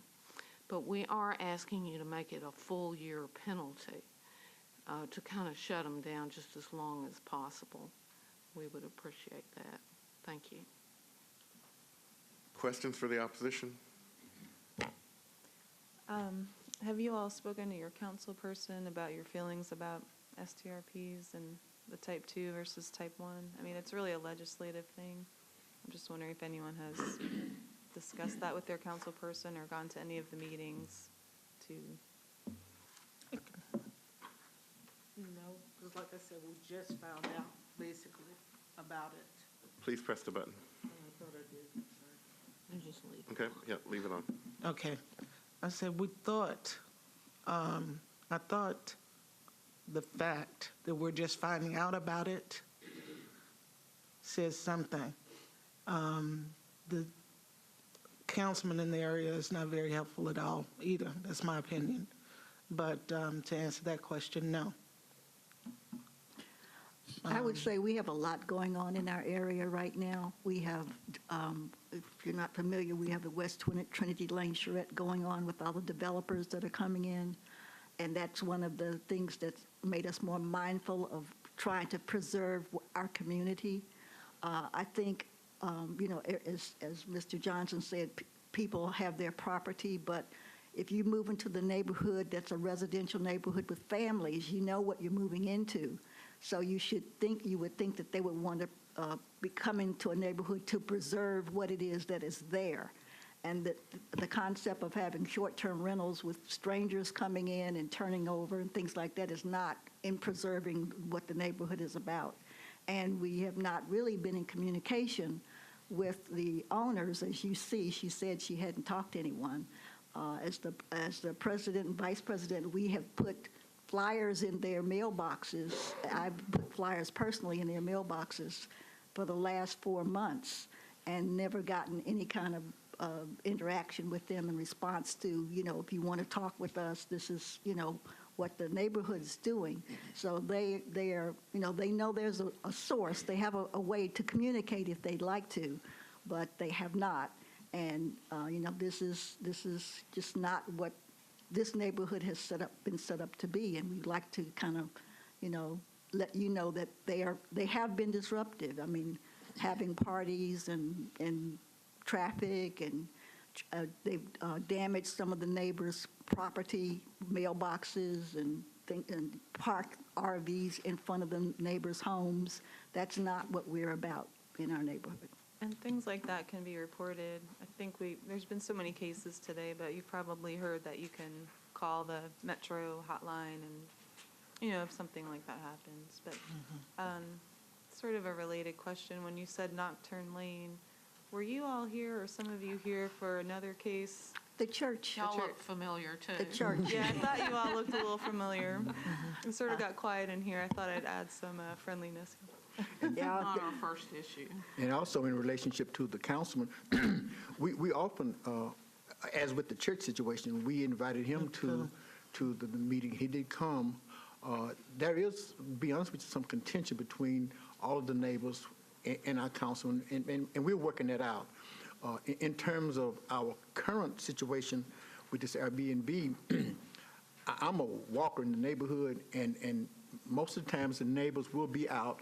We'll stop and talk. You just come to one's yard and just kind of talk. What I've attempted to do is to walk down, because I didn't notice these neighbors. But when I would go down and see different people in the yard every time, I became a little hesitant because it was just not that consistency that I would see with all the other neighbors along Walker Lane and West Nocturne Drive. And then the number of out-of-town vehicles was a little disconcerting as well. Okay. Any other questions for the opposition? Anything else to add? Thank you for being here. We're going to hear from the applicant again. Thank you. Rebuttal. Applicant, any more opposition that needs to speak? Okay, we're going to hear from the applicant. Please come forward.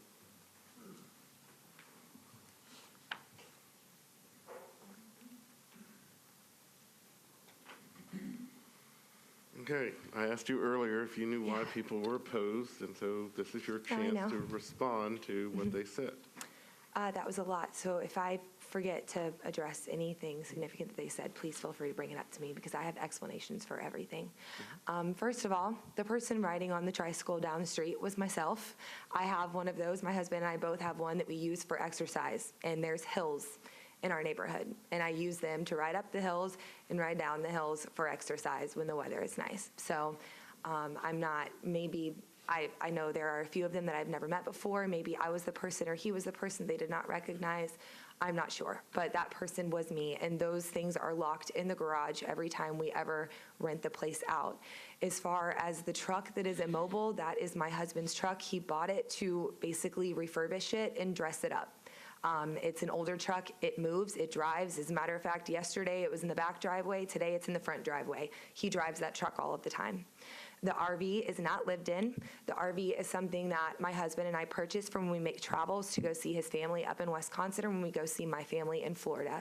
They come and see us a lot. We go see them a lot. We're both very family oriented, and it was more efficient for us to use that and sleep in it when we're there rather than renting hotels, because both of our families have small homes.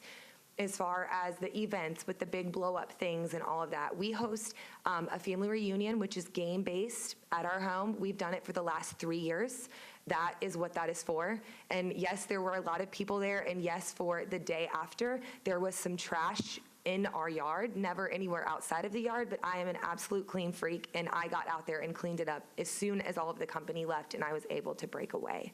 We have not Airbnb'd this home since the letter was put on our door. My husband threw me a surprise 30th birthday party last weekend. Prior to that, I always have company over. When my husband is out of town, I don't like to stay there alone. It is a very big home. As a matter of fact, when the neighbor came over and told us about someone's car getting broken into, we immediately installed an alarm system, because that scared me. I don't want to be in a neighborhood where I'm going to be worried or scared about what's going on with my neighbors and whatnot. One of our neighbors, I believe she's sitting right back there, our friend Mike, I assume is who the gentleman referred to as the caretaker of the RV, is my husband's best friend. They grew up together. He lives in 309 Ewing Drive, which is about a mile and a half away from our home, and he lost his job. And we've done tons of renovations on our home, completely remodeled it, and my husband basically gave him a job to come over and work on our home to help him make ends meet until he can find a new job. And he's at our house a lot, but he does not stay there. He has his own home that he owns a mile and a half away. He was driving the RV to pull it out of our driveway to drive us to our wedding. It was the day we left for our wedding, and he backed into her mailbox. We immediately asked him as soon as we got back, because he went to the wedding with us. He was in the wedding, to go and address things with her and make sure that it was fixed. I spoke with her, I don't know, correct me if I'm wrong, a couple of weeks ago, and she expressed to me that the fixing that he was doing on the mailbox was not to her liking. I immediately got her phone number, called him, put the two of them in contact, and he's been over there multiple times since, trying to make sure that the mailbox gets done exactly the way that she likes it. And I personally told her myself that if it is not fixed to her liking, we will pay to replace it, and he will be responsible for paying us back. That being said, I am embarrassed, honestly, right now, because like they're saying there's a lack of communication, I feel like there's a lack of communication, because if what was going on at our home, us being super social and having people over and doing all of that, was offending my neighbors, I feel like that should have been brought to my attention. And I was never told by anyone personally, and I even had a conversation with one of my neighbors the other day in my front yard, and she was very kind, and none of that was ever brought up. So I feel like nobody ever let us know that maybe our renters were acting in ways that weren't acceptable, or that we were acting in ways that weren't acceptable to them, or ways that were making them feel unhappy in their neighborhood. What kind of renters did you market this to? We marketed to large parties. We were a large home, not necessarily parties, but large groups of people. We have had, there was a group of football moms that host a church group that came and stayed one weekend. So We let have me- had bachelor parties. We have had bachelorette parties. Let Yes, me sir. read you your listing or part of it. This is a large space perfect for bachelor and bachelorette parties or any other group of get-together. There's one bedroom with a queen bed, one bedroom with a bunk bed, a master bedroom with a king bed and a day bed and a nook. The living room with a couch forms into a bed. The basement hot tub game room has a couch. So That is accurate, those are yes, the sir. kind of groups that you want to be in your house. Well, I mean, those are the kind of groups that we have as friends, and none of us damage property. I mean, we always have people over for movie nights, for, all different things. We're always, whenever our families come in, we always have them come and stay. It's just that we enjoy the hot tub, we enjoy the games, we enjoy having everybody be able to stay in one home and not have our families come in that get to see each other, once every month and a half, and everybody have to stay in different places. Okay, and last question. Yes, sir. You said this space accommodates 13 people. Where'd you Yes, come sir. up with that number, and why did you put that number out there? Well, we were aware once all of this came about, and we had to provide, I believe it was you guys or whoever it was that we had to provide the layout of the home to, that each room accounts for 2 people, and then I believe there's an extra 2 people per couch. Prior to that, I was not aware until I had to do all of that research. I accounted for that because if you read, sorry, were you going to say Oh, something? no, speaking of research, so you've done a lot of research in preparing for this meeting? For this meeting, To yes, find sir. out about the laws and the rules and Yes, what the sir. I'm requirements fully are? aware now, absolutely, and that's why I'm So what do accepting. the laws say, how many people can you have in your home for any short term? What's the maximum number? I believe it was 10. 12, I think, yeah. I believe it was 10. What I read said that it was 2 people per room and that you were allowed to have two additional people for a couch, I believe is what it said. And when I made the listing, and again, that was completely on me, not on my husband, I made the listing counting for, we have a day bed in our bedroom. So I counted that for 2 more people because we have a top bunk, a bottom bunk. One of our rooms has bunk beds in it that have queen beds. I accounted that for 4 people. So in my mind, I was thinking when I go and stay somewhere, I'm happy to share a queen bed with my friend. So that was the way I came up with that listing. And again, once I read everything and I had to provide all of that in order to come to this appeal, I was honestly embarrassed because it's unlike me to completely disregard rules. That's not the way that I operate. And I certainly don't like the animosity with my neighbors. That's not the way I operate either. That's embarrassing. So, I baked my neighbor that lives on the cul-de-sac a cake when they moved in. And that's not the kind of situation that I want at all. So I respect, their issues with it, and I respect their opinions, and I'm obviously willing to work with him and do whatever it takes in order to make sure that the people that do come, if this permit is allowed, will respect what they expect and that the neighborhood is held to a standard. But again, I've lost my job and didn't want to be the housewife. Even though my husband is happy for me to be that, I don't want to be that. And managing this was my way of making up for that until I figured everything out.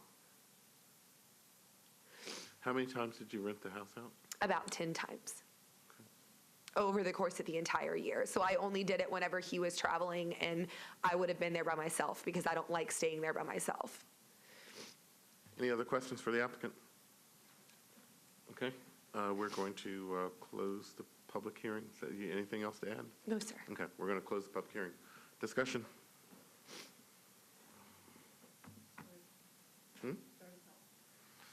Well, this is an unusually large number of opposition for this case in letters and also in person.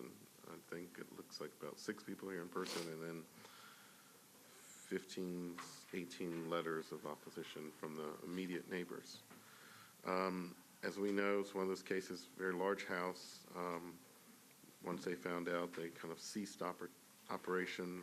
There are 12 reviews listed on the site, and it's allowed for 13 people too as well. Which I don't think we take up the issue of whether or not there was too many people, correct?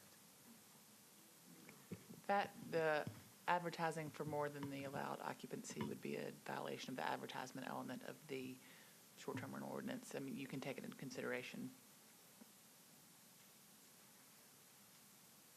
Okay.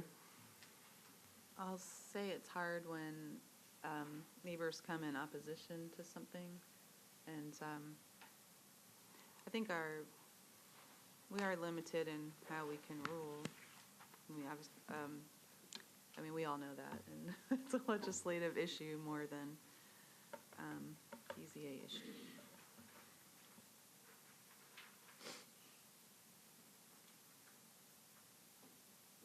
Well, I mean, overall, it is unfortunate when you go into a neighborhood and the neighborhood has one idea about what the lifestyle is, and then the newcomer maybe has another idea about what the lifestyle is. But when you buy your property, you have the right to use it a certain way, or many ways, according to our laws. And one of the ways she's able to use hers is a short-term rental. The council said that was appropriate. She inappropriately and illegally did not apply for a permit when she should have, but she's done that now. I will say, I think there's a little, I thought there seemed to be a lot of emotion on both sides, which I would encourage the neighbors and the homeowner to work out. But I don't see that there's been evidence that the complaints are directly related to the short-term rentals. The complaints may be related to the use of the property in general, and not being able to make that distinction. I think this is a situation where she ought to be able to reapply. But when, so the 12 rentals are not objectionable? No, those are objectionable to me. I think she ought to be able to reapply So to me, based on the 12 rentals and then the 13 people, Sure. that's more than most of the cases that we get. I don't disagree. What is your recommendation? 6 months? And the large number of opposition? Okay, I move that the zoning administrator did not err in denying the permit and that they were operating without the permit in violation of law, and they should be prohibited from 6 months to the day of notice, which was when?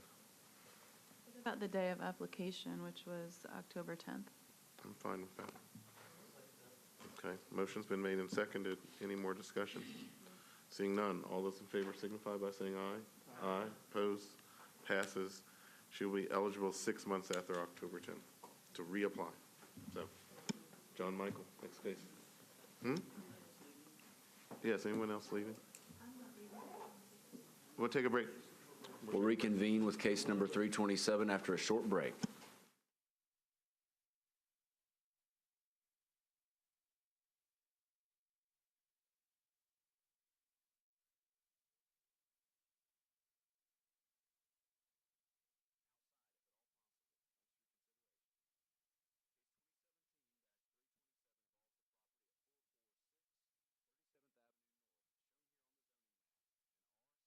Zoned property just at the end of 37th Avenue North above Charlotte before a drop-off to Interstate 40 as shown here from the aerial. Steve Hatcher is the appellant, Rajesh Nair, the owner of the property. The request is for a variance from sidewalk requirements for purposes of construction of a single-family residence. From my recent site visit, you see the photographs of the end on the right-hand side of 37th Avenue North in the upper left-hand corner, the view straight down into the sloped lot where it drops off to Interstate 40, the view directly across the street in the upper left-hand corner, and back up 37th toward Charlotte in the bottom right-hand corner. Is there any opposition present for case number 327? Seeing none, Will the applicant come forward? The applicant will have the opportunity to make the desired presentation. Is Steve Hatcher present? Is Rajesh Nair present? Is anybody present with even a fleeting interest in case number 327? Seeing none, Mr. Chairman, I would respectfully recommend a deferral two meetings to the December 21st Yep. meeting. Okay, very good. 12/21 it is.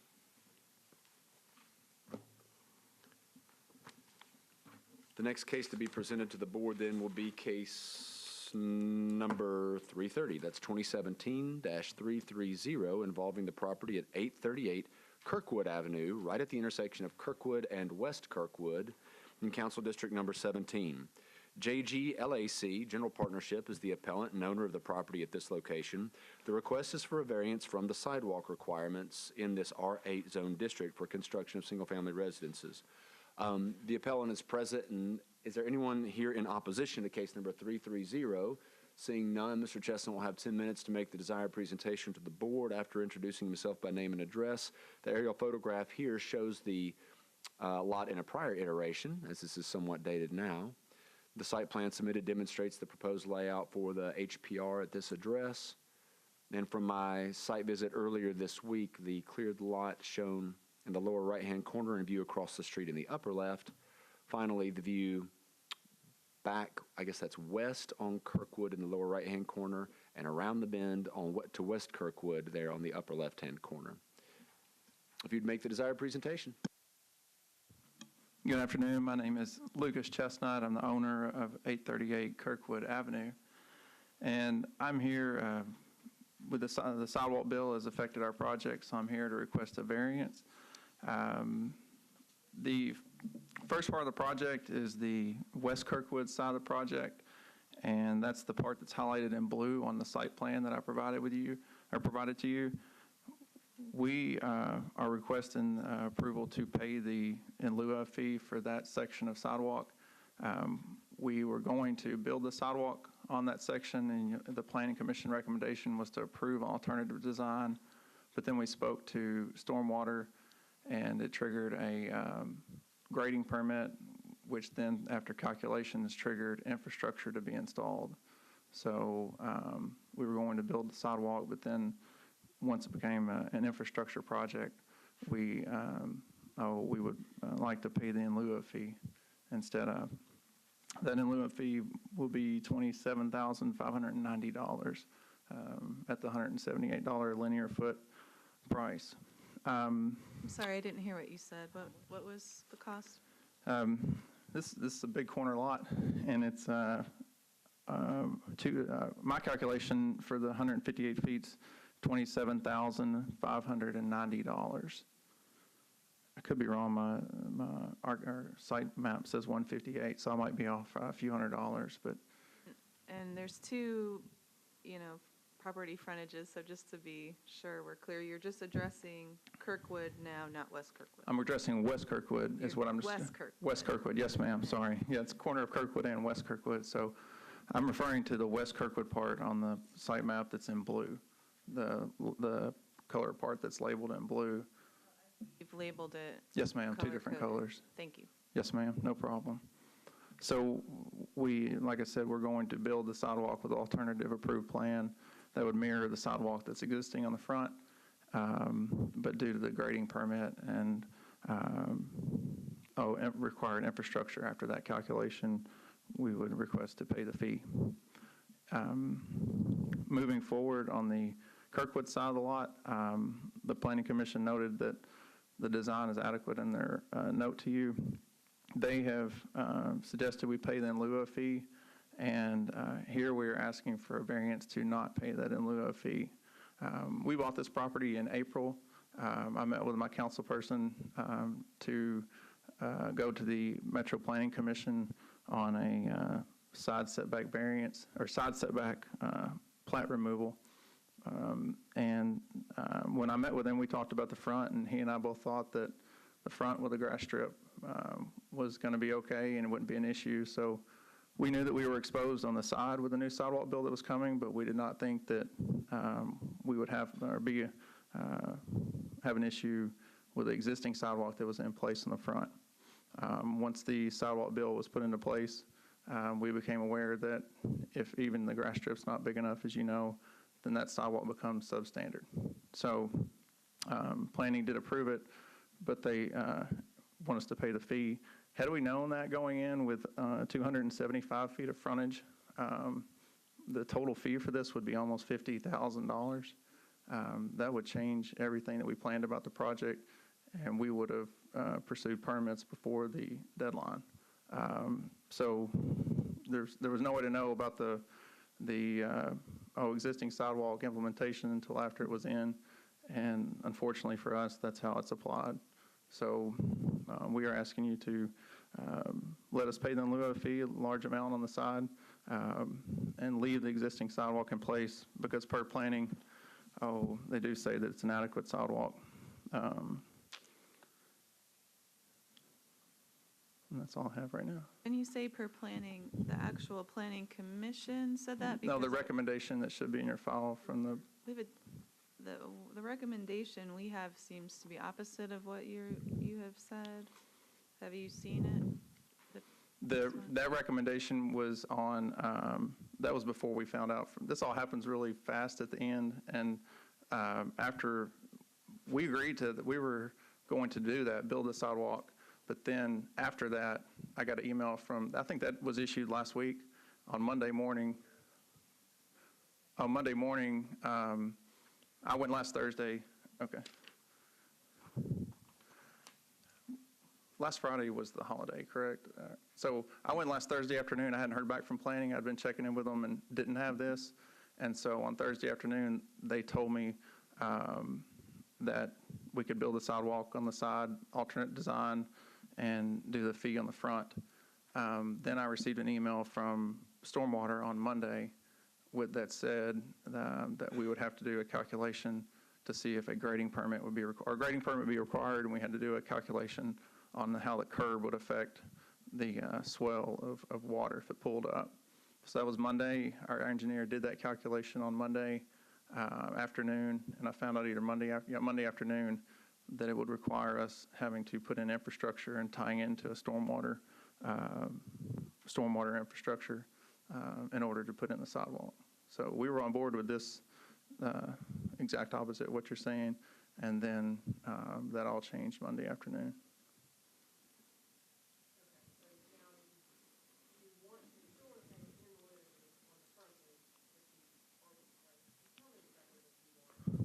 I want to pay the in lieu of fee for the frontage along West Kirkwood, and I'm asking, to not have to pay the fee for the red section where the existing sidewalk is on Kirkwood.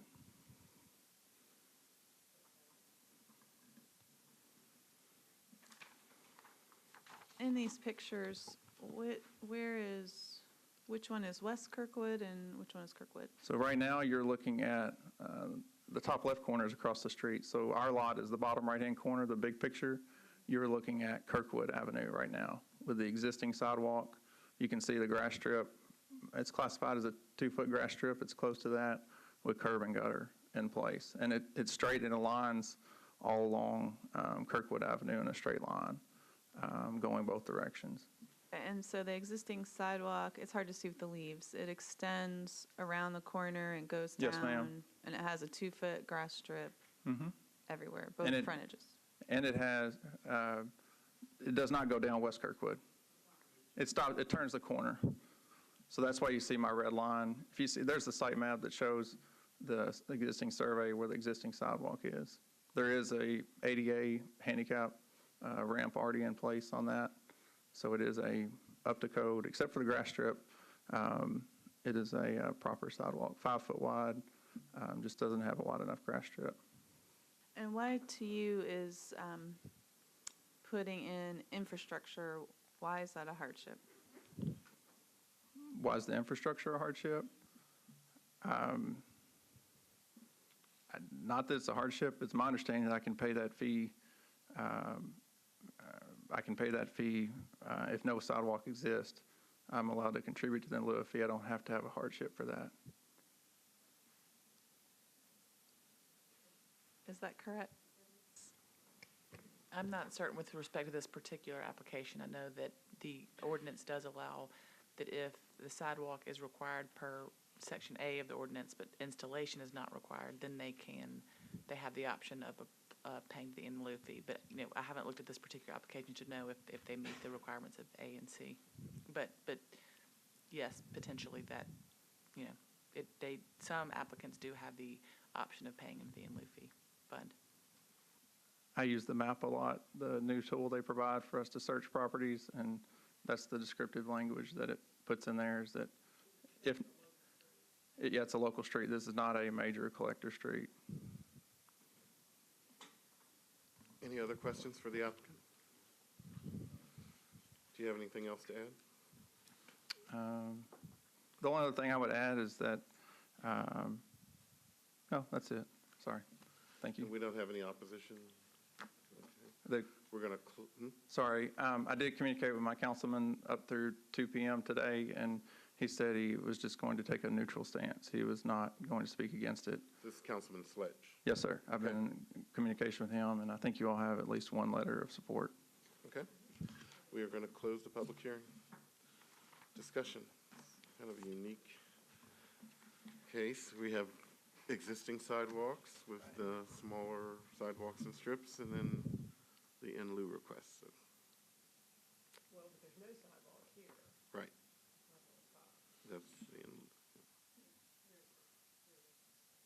That's the in lieu request, and then we have the existing sidewalk. So, what do we think? I guess the only really unclear thing is what, he testified that basically planning sort of changed what they said in our written report, and we haven't heard anything else from planning. And it's, according to his testimony, he's not really asking for permission to pay the in lieu fee on West Kirkwood. So really, we're only considering Kirkwood. When on Kirkwood, planning has recommended that he pay the in lieu. They're okay leaving the sidewalk, but they want him to pay. Of course, I mean, why wouldn't they? So what do we think? I struggle with these because there is an existing sidewalk and a grass strip, but at some point, people need to come into compliance with the new sidewalk regulations. And so I struggle with these kind of decisions. So I don't have a personal stance yet. I don't know if anyone else does.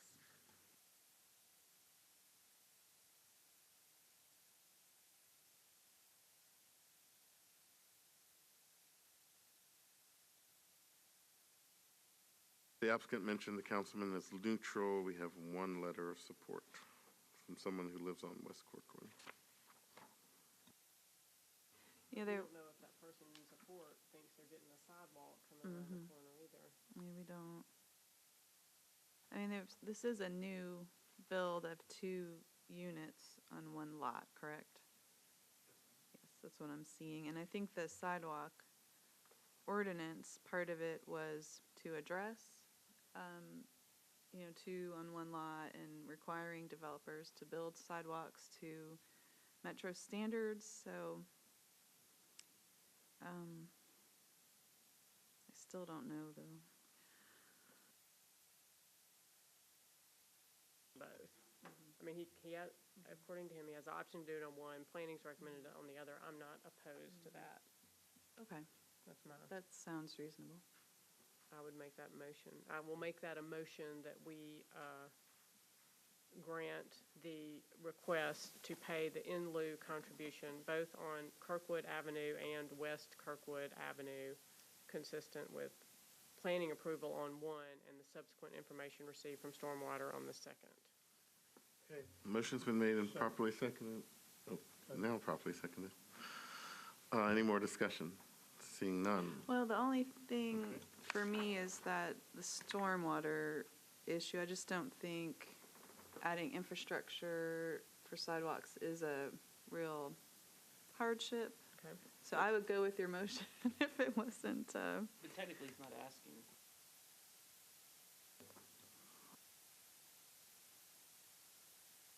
Anyone want to change the motion or alter the motion? It's on the floor. you can keep it, I just might abstain because a Okay. little bit confused, but. Any other discussion? Seeing none, all those in favor of the motion signify by saying aye. Yep. All those in favor signify by saying aye. Aye, opposed? And, okay, 4 support, 1 abstention, it passes. So, good luck. John Michael. Mr. Chairman, our next case is 2017-332 involving the property located at 1021 15th Avenue South, shown here on the zoning map, an A and B HPR-style unit in the Edgehill area. The request is for a variance from sidewalk requirements in the R6 Alternative District. in conjunction with the construction of the duplex unit there. Stephen Bach is the appellant. Key City Properties, the owner of the property in question. Site plan submitted shows the proposed layout of the subject property. From my recent visit to the site, you see the construction underway, the small retaining wall in front of the subject property that the current sidewalk meets, the view across the street in the upper left-hand corner. The view of the existing sidewalk shown here up and down 15th going away from the property in either direction. Is there anyone here in opposition to case number 332? Seeing none, we would invite the appellant forward. As he's coming forward, Please come forward. no, come on. The appellant will have 10 minutes to make the desired presentation if he needs that long. Please introduce yourself by name and address and state your case. My name is Ron Tolander. I live at 700 Almondale Drive here in Nashville, and I am partners with Stephen on this project. And what we're requesting is to try to maintain the look that pre-exists down this street. We're building a traditional set of homes here. We have met with the Edge Hill Homeowners Association, and I have a letter with me where they endorse our request for the variance. I also have a letter with me from the Historical Society also endorsing what we're requesting. I don't know if you have that or not, and I'll be happy to share it with you, from Tim Walker. So basically, we're just trying to create continuity in the neighborhood, walking down. We will replace the sidewalk and make it new. We're just trying to save the stone wall. Otherwise, under the new rules, we would be giving you the grass, making an S up into the yard, and then coming back out.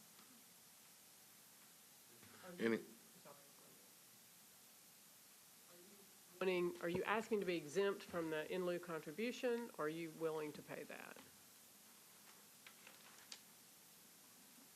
I'm not sure I understand. If we're replacing and we're doing it, why would there be an additional So contribution? you're going to replace the sidewalk? No, I'm going to keep the rock, but we're going to put a new sidewalk in there. It's old and it's broken. But it won't be up to code. That's correct. It will be 5 feet. Okay. No grass strip.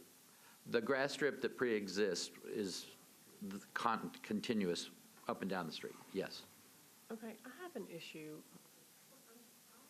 We're getting these recommendations from staff, which are saying he's okay to keep the current sidewalk, right? But then has to pay still. And then they wanted to pay the in lieu fee, but he's saying he wants to build a different sidewalk. Well, but keeping the same sidewalk, anytime you have a construction project, you have to put the sidewalk back, even before this. If you damage some part of the sidewalk or the street or a curb, you put it back, and that would still be considered the same curb, same sidewalk. And That's not what he's. but it's considered that it's not literally the same. I understand it's that. the same design. The same as they're- dimensions. Right, and they're saying it's okay to keep what's there. In other words, replace it with what's there, but they want him to pay the in lieu fee because it's not up to the new code. Does that make sense? Yes, but maybe I misunderstood, because are you saying there will not be a grass strip? Just the one that exists, it's approximately 12 to 16 inches. Right there. Okay, so you're going to go back with this, exactly what Mr. Harper just said. You're going to do the same design, you're going to replace it with the same thing. That's correct, to keep the front sidewalk Okay. for, just like the neighbors have on both sides. Thank you, that's just my misunderstanding. Thank you. Any other questions? Anything else to add? Okay, we're going to close public hearing. Discussion. Well, in this case, I can actually see the hardship because the stone wall. wall is there and they want to preserve it. And I didn't look at those And it looks like the wall endorsement goes letters, but to neighboring properties too. yeah. And so I think it's reasonable to replace it so it's a new sidewalk and keep the grass strip. Could you submit those letters for our file? I don't see where we have them. If there's no Motion. more discussion, that would be the motion to approve the variance request to keep the existing grass strip in place and replace the sidewalk in its existing location with a new sidewalk. And no, And not pay the in lieu fee? I'll second that. prior applicant paid the in lieu fee, right? But we I didn't, abstained from that, I don't know. well. But this is the wall, My issue with the I previous guess. case is that there wasn't really a hardship. You felt like the stormwater It was a issue big wasn't a class. hardship? Okay. Yeah, this has the wall. Okay, and, I just want to see what Okay. everybody's thinking. Okay. So motion has been made and properly seconded. Okay. Any more discussion? Seeing none, all those in favor of the motion signify by saying aye. Aye. Opposed? Passes unanimously. Good luck. Thank you. Thank you. John Michael, next case. Sure. Next case is 2017-344. We're in the home stretch now, board members. Case 344 involves the property at 2003 Gallatin Pike up in the Rivergate area. Paula Hepp is the appellant, Cardin Reynolds LLC, the owner of the subject property at this location. The request is for a variance from sidewalk requirements in the OR 20 zoning district for construction of an addition and interior renovations to an existing structure. The aerial shown here gives you a layout for that subject property along Gallatin. Site plan submitted demonstrates, well, the building presumably is unchanged, but nevertheless proposed layout for the site. And the photograph from the assessor's website for 2003. Is there anyone here in opposition to case number 344? Seeing none, the appellants will have 10 minutes to make the desired presentation to the board. Please introduce yourself by name and address. Thank you. My name is Paula Hepp, 209 10th Avenue South, Nashville. I am with OHM Advisors, and I am representing the proposed tenant today. We were retained to do the civil design and the permitting approvals for this site. The background for you is this site, the Pollo Tropical restaurant and the AT&T building that sit on that block were constructed in 2014-15. The Pollo Tropical restaurant is now closed, and the tenant that wants to be there is wanting to add an additional 1,000 square foot to the building, take out the drive-through area, and turn it into a medical office facility. All the construction, all the civil design, everything that was going to be taking place is going to take place at the building itself. There was going to be no changes to the front, to Gallatin Pike at all. When we went in to talk with planning staff for a pre-submittal to discuss this project, it was then that it was discovered that the sidewalk ordinance had changed. The previous requirement when everything was constructed on Gallatin Pike in 2015 was for a 4-foot grass strip and an 8-foot sidewalk. The requirement now is 4-foot grass strip and a 10-foot sidewalk. So is the Yes. existing sidewalk from that era? I mean, is it Yes. 2015? Yes, it's brand-new sidewalk. It's in great condition. And is it just the Gallatin Pike Mhm. frontage? It's not Yes. required on the other one? Yes. Okay. Our frontage for our particular property is approximately 75 feet across that complete block from Shepherd Hills to the entrance is 130 feet total for that sidewalk section, and ours would comprise about 75 feet. So is it one property or is it? There's two properties there on that block. Ours is the one to the east or to the right. So we're only really talking about half of the Half of that block. 2015 sidewalk? Yes. Yes, sir. That is 8 feet wide? It's 8 feet wide right now. And the grass strip is? The grass strip out there is currently 8 feet to 8.5 feet wide because there is a bus stop location right directly in front. And what's required? 10-foot sidewalk is I'm sorry, required. for the grass strip. 4 foot. Gotcha. So when this site was constructed in 2015, the sidewalk was pushed back further away from the road than required for the bus stop to be put in that location. So- I'm not as slow as I may appear. I'm just trying No, to I'm get all this sorry. on the record. I'm sorry, go ahead, sir. No, it's okay. I just wanted to clarify all that so that Mhm. we all, No, we go back absolutely. and forth on a lot of different cases. It gets a little confusing after a That's while. fine. That's fine. Ask away. No, I think you've answered my. So the right now, as currently shown, the relatively new sidewalk is pushed back against the right-of-way line to make way for the bus stop location that's currently there. And there are utility poles butting up to the sidewalk, which then gets into the appurtenances, the electrical boxes, the meter boxes, the landscaping and the parking that all kind of falls in line. We weren't going to be messing with any of that property along Gallatin Pike. So that was basically when planning staff asked that when we come in for the preliminary PUD revision, that we should come to this body and request a variance for the sidewalk. They felt that it was in good condition, did not need to be replaced. It was functioning well the way it was. So that's what brings us here today. Okay. Any more questions to the applicant? To be truthful, I don't have the backup information, so I'm trying to catch up. So Okay. I apologize. Okay. for that. Ask away.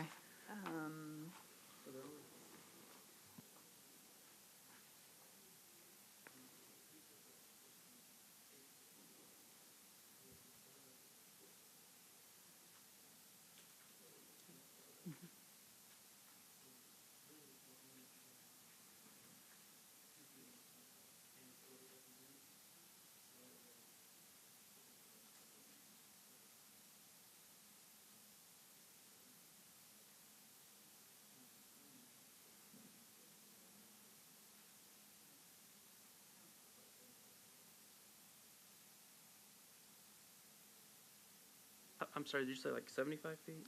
It's approximately 75-foot frontage through there. So, to review, Yes, I'm assuming you were here for the Waffle House case. I don't know if you're. Yes. Yeah, that was like 4 or 5 hours ago.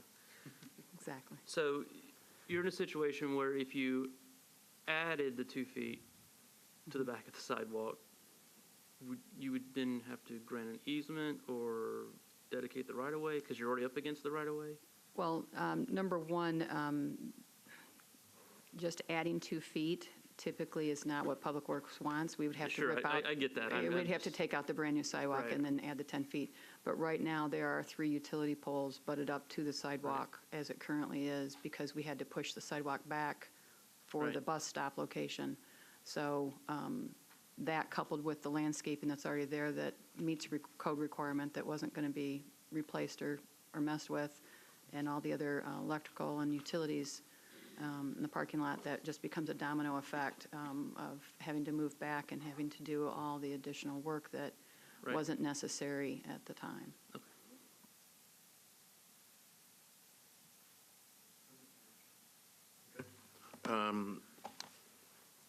No more questions, no more things to add? Close the public hearing.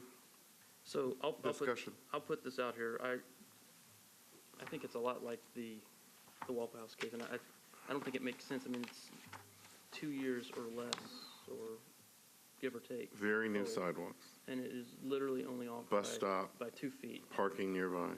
Yeah, and I don't know that there's, I think the benefit would be negligible. And I really don't see a reason to pay into the fund on this. But. Oh, was that a motion? Did you get that Is motion? that a motion? All right. Okay. And probably Motion's so. been made, properly seconded. Any more discussion? Why not pay into the in lieu fund? Of this discussion? I just, I don't think there's anything to be, I mean, I think if they were going to build it, this is as close to what they would build. If there were nothing there right now, this is what they would build. Because of the hardship. So, I mean, I don't see any reason to penalize or, I mean, I think they've done their due diligence on Okay. this property for the cause. Any more discussion? Well, I had your same question, so thank you for asking that, but it seems like they may have just lucked out because Okay. there's a recently built sidewalk that's adequate. Okay. All those, no more discussion?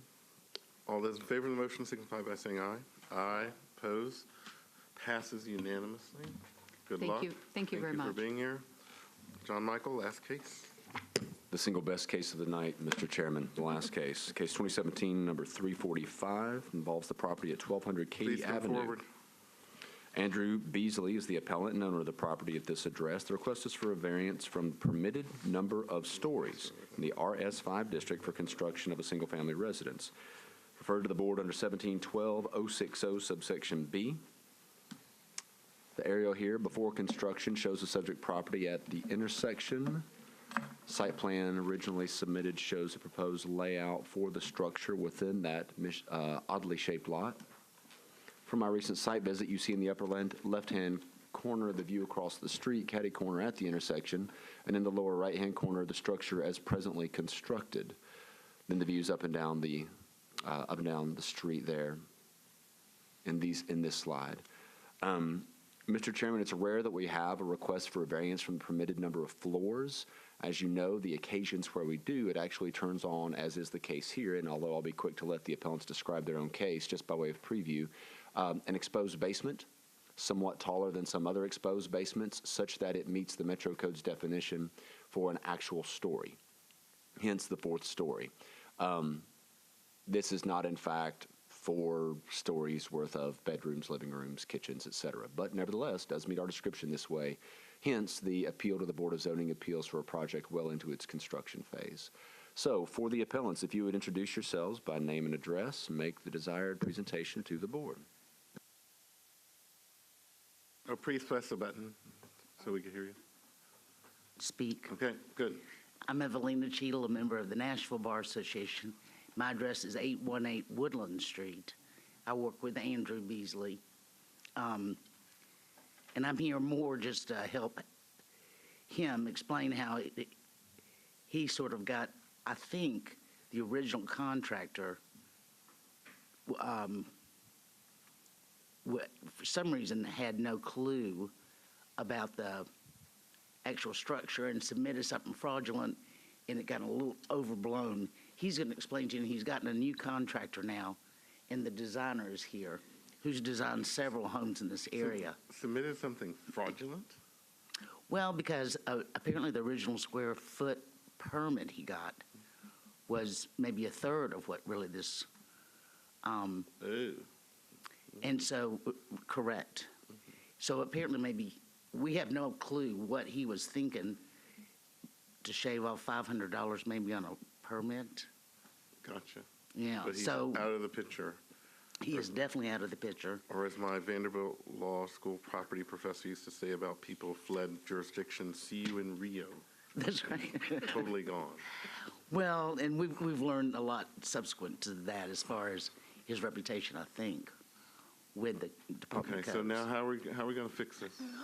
Well, and the problem is that this first floor or story is not habitable. It's just a garage. And so that's the fix that his subsequent contractor is going to help explain to you as well. But the first floor is not habitable. There's no plumbing, heat, or air in the. But because it's a certain location and size, it's counted technically as a floor. That's why we're here, right? All right, well, let me let him Okay, explain yes. a little bit better in his contract. Thank you. I think that's a fairly accurate description of the situation and why we are here. I could let Mr. Johnson explain. I also want to let the board know Mr. Johnson's here as my new contractor, and Mr. Strader is here as my designer to support me, but they're also interested parties. Mr. Excuse me, you Strader, need will to you- address identify yourself. Oh, yes, my name is Andrew Beasley, and I'm the property owner of 1200 Katy Avenue. Thank you. And Mr. Johnson and Mr. Strader are also interested parties in that Mr. Strader lives right across the street from 1200 Katy, and Mr. Johnson is a property owner probably 5 houses down Fern Avenue from 1200 Katy. I could give as much detail, but basically the first indication I ever got that there was any problem, I hired Mr. Strader, who has designed many beautiful homes in the area. He's lived in the neighborhood himself for over a decade, and I know is very passionate about the cohesion and the well-being of the Katy Hill neighborhood. We submitted these plans to an architect. We got our stamp certified drawings, and we provided those to the original contractor who got a building permit. Many months and construction dollars later, the first indication I ever got that there was a codes issue was when we received a stop work order that said amend building permit to reflect 4 stories and accurate square footage. And obviously called the contractor, could not get a straight answer as to why we had these issues. Looked at the permit myself. Not only had he not submitted our architect drawings, which would have allowed us to address these issues on the front end, but the original building permit was for 1,100 square feet. And that is not 1,100 square feet. And that's why And that's it why never I was say it was supposed to be fraudulent. anywhere near that, right? Correct. And How much so- is this now? I believe 3,600? Okay. That would have been a real tall and skinny if it was 1,100 square feet. I would agree with that. So I fired him from the project. I've hired Mr. Johnson, who's applied for a new permit. That permit has not yet been approved, pending this hearing. And if you have some questions for Mr. Johnson, but my understanding, the reason we can't just bring in truckloads of dirt is that we are already at the top of the block foundation. And so we can't pile dirt up against wood framing, obviously. And if we brought the dirt any higher along the property line with 1202 Katy, we would create all kinds of stormwater runoff issues for our neighbor. And so, I think we'd have to tear down the house. And that is our situation. Just some quick personal stuff. I know the board can't decide solely based on this, but this is the only piece of real property that I own, only piece of real property that I've ever owned, and it's a house that I intend to live in with my fiance. This was an abandoned house when I discovered it in early 2016 and negotiated with the property owner. It had squatters and lots of other problems. And I think that's why you should have in your materials Councilman Hastings, who obviously could not be here tonight. I think that's why he's strongly in support and has provided a letter, as well as 10 of our closest neighbors across 8 houses up there. I think everyone recognizes that an owner-occupied home is much preferable to a abandoned home or empty construction site. But that's how we got into this situation, and that's why we're here tonight. I hope y'all will take all of that into consideration. I know financial gain, not the only reason, but really we've had a stop work order since August. My construction loan is due next month, and this is much less about financial gain than it is about avoiding financial catastrophe. Okay. New builder, can you talk to us? State your name, your address, and Keith Johnson. My permanent address is 4050 Payne Road in Antioch, but I also own a lot down the street at 103 Fern Avenue. I own Middle Tennessee Urban Development and Construction, home builder, and I came in on this project on the back end, so don't know too much about what happened before then, but I initially got with Mr. Beasley, went to Coles, tried to pull a permit, try to see what the stop order was about, and this is what I found out, and so I went out there and assessed the area and looked and see how it can be fixed. The layout of the land, it's a big elevation difference from the front to the back. The bottom story, AKA the garage, like Mr. Beasley said, has no livable space at all. In some areas, roughly 4 to 5 feet is at the grade level outside. Trying to take that all the way around the bottom is almost impossible, especially if you're facing the house on the right side, the neighbor's house. If you were to build a retaining wall and bring it up to grade, you would have a bad runoff on his property. so I know technically this is 4 stories, but how tall will this house be if you keep it? The height it's under the height restriction. Which is what? Yeah, Matthew Strader, live at 110B Fern Avenue. The height restriction is 45 feet, and we're at 43 feet. You all buried the lead. Come on. What's that? You buried the lead. That's an important point. It's still under the height restriction. Okay.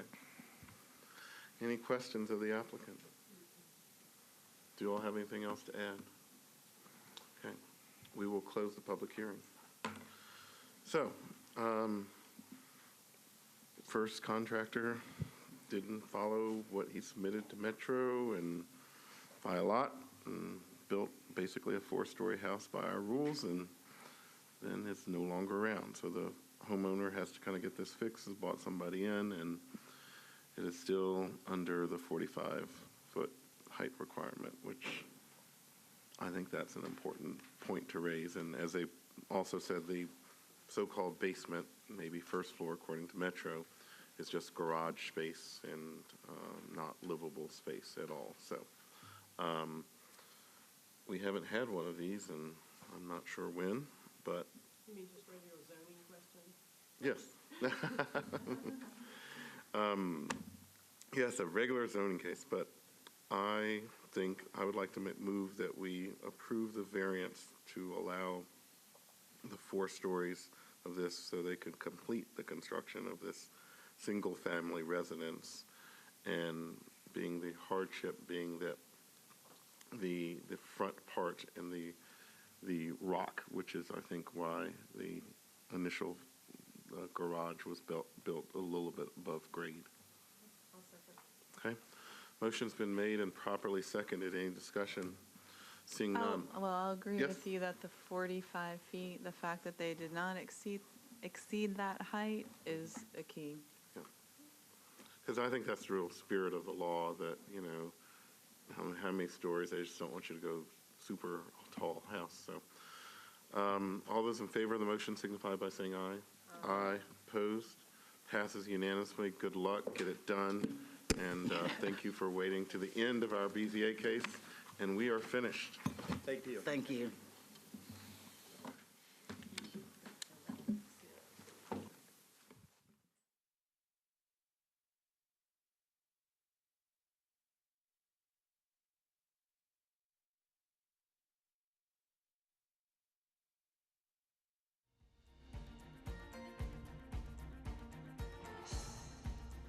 This has been a service of the Metro Nashville Network. If you would like to see this presentation again, or for more information about this and other programs, visit nashville.gov.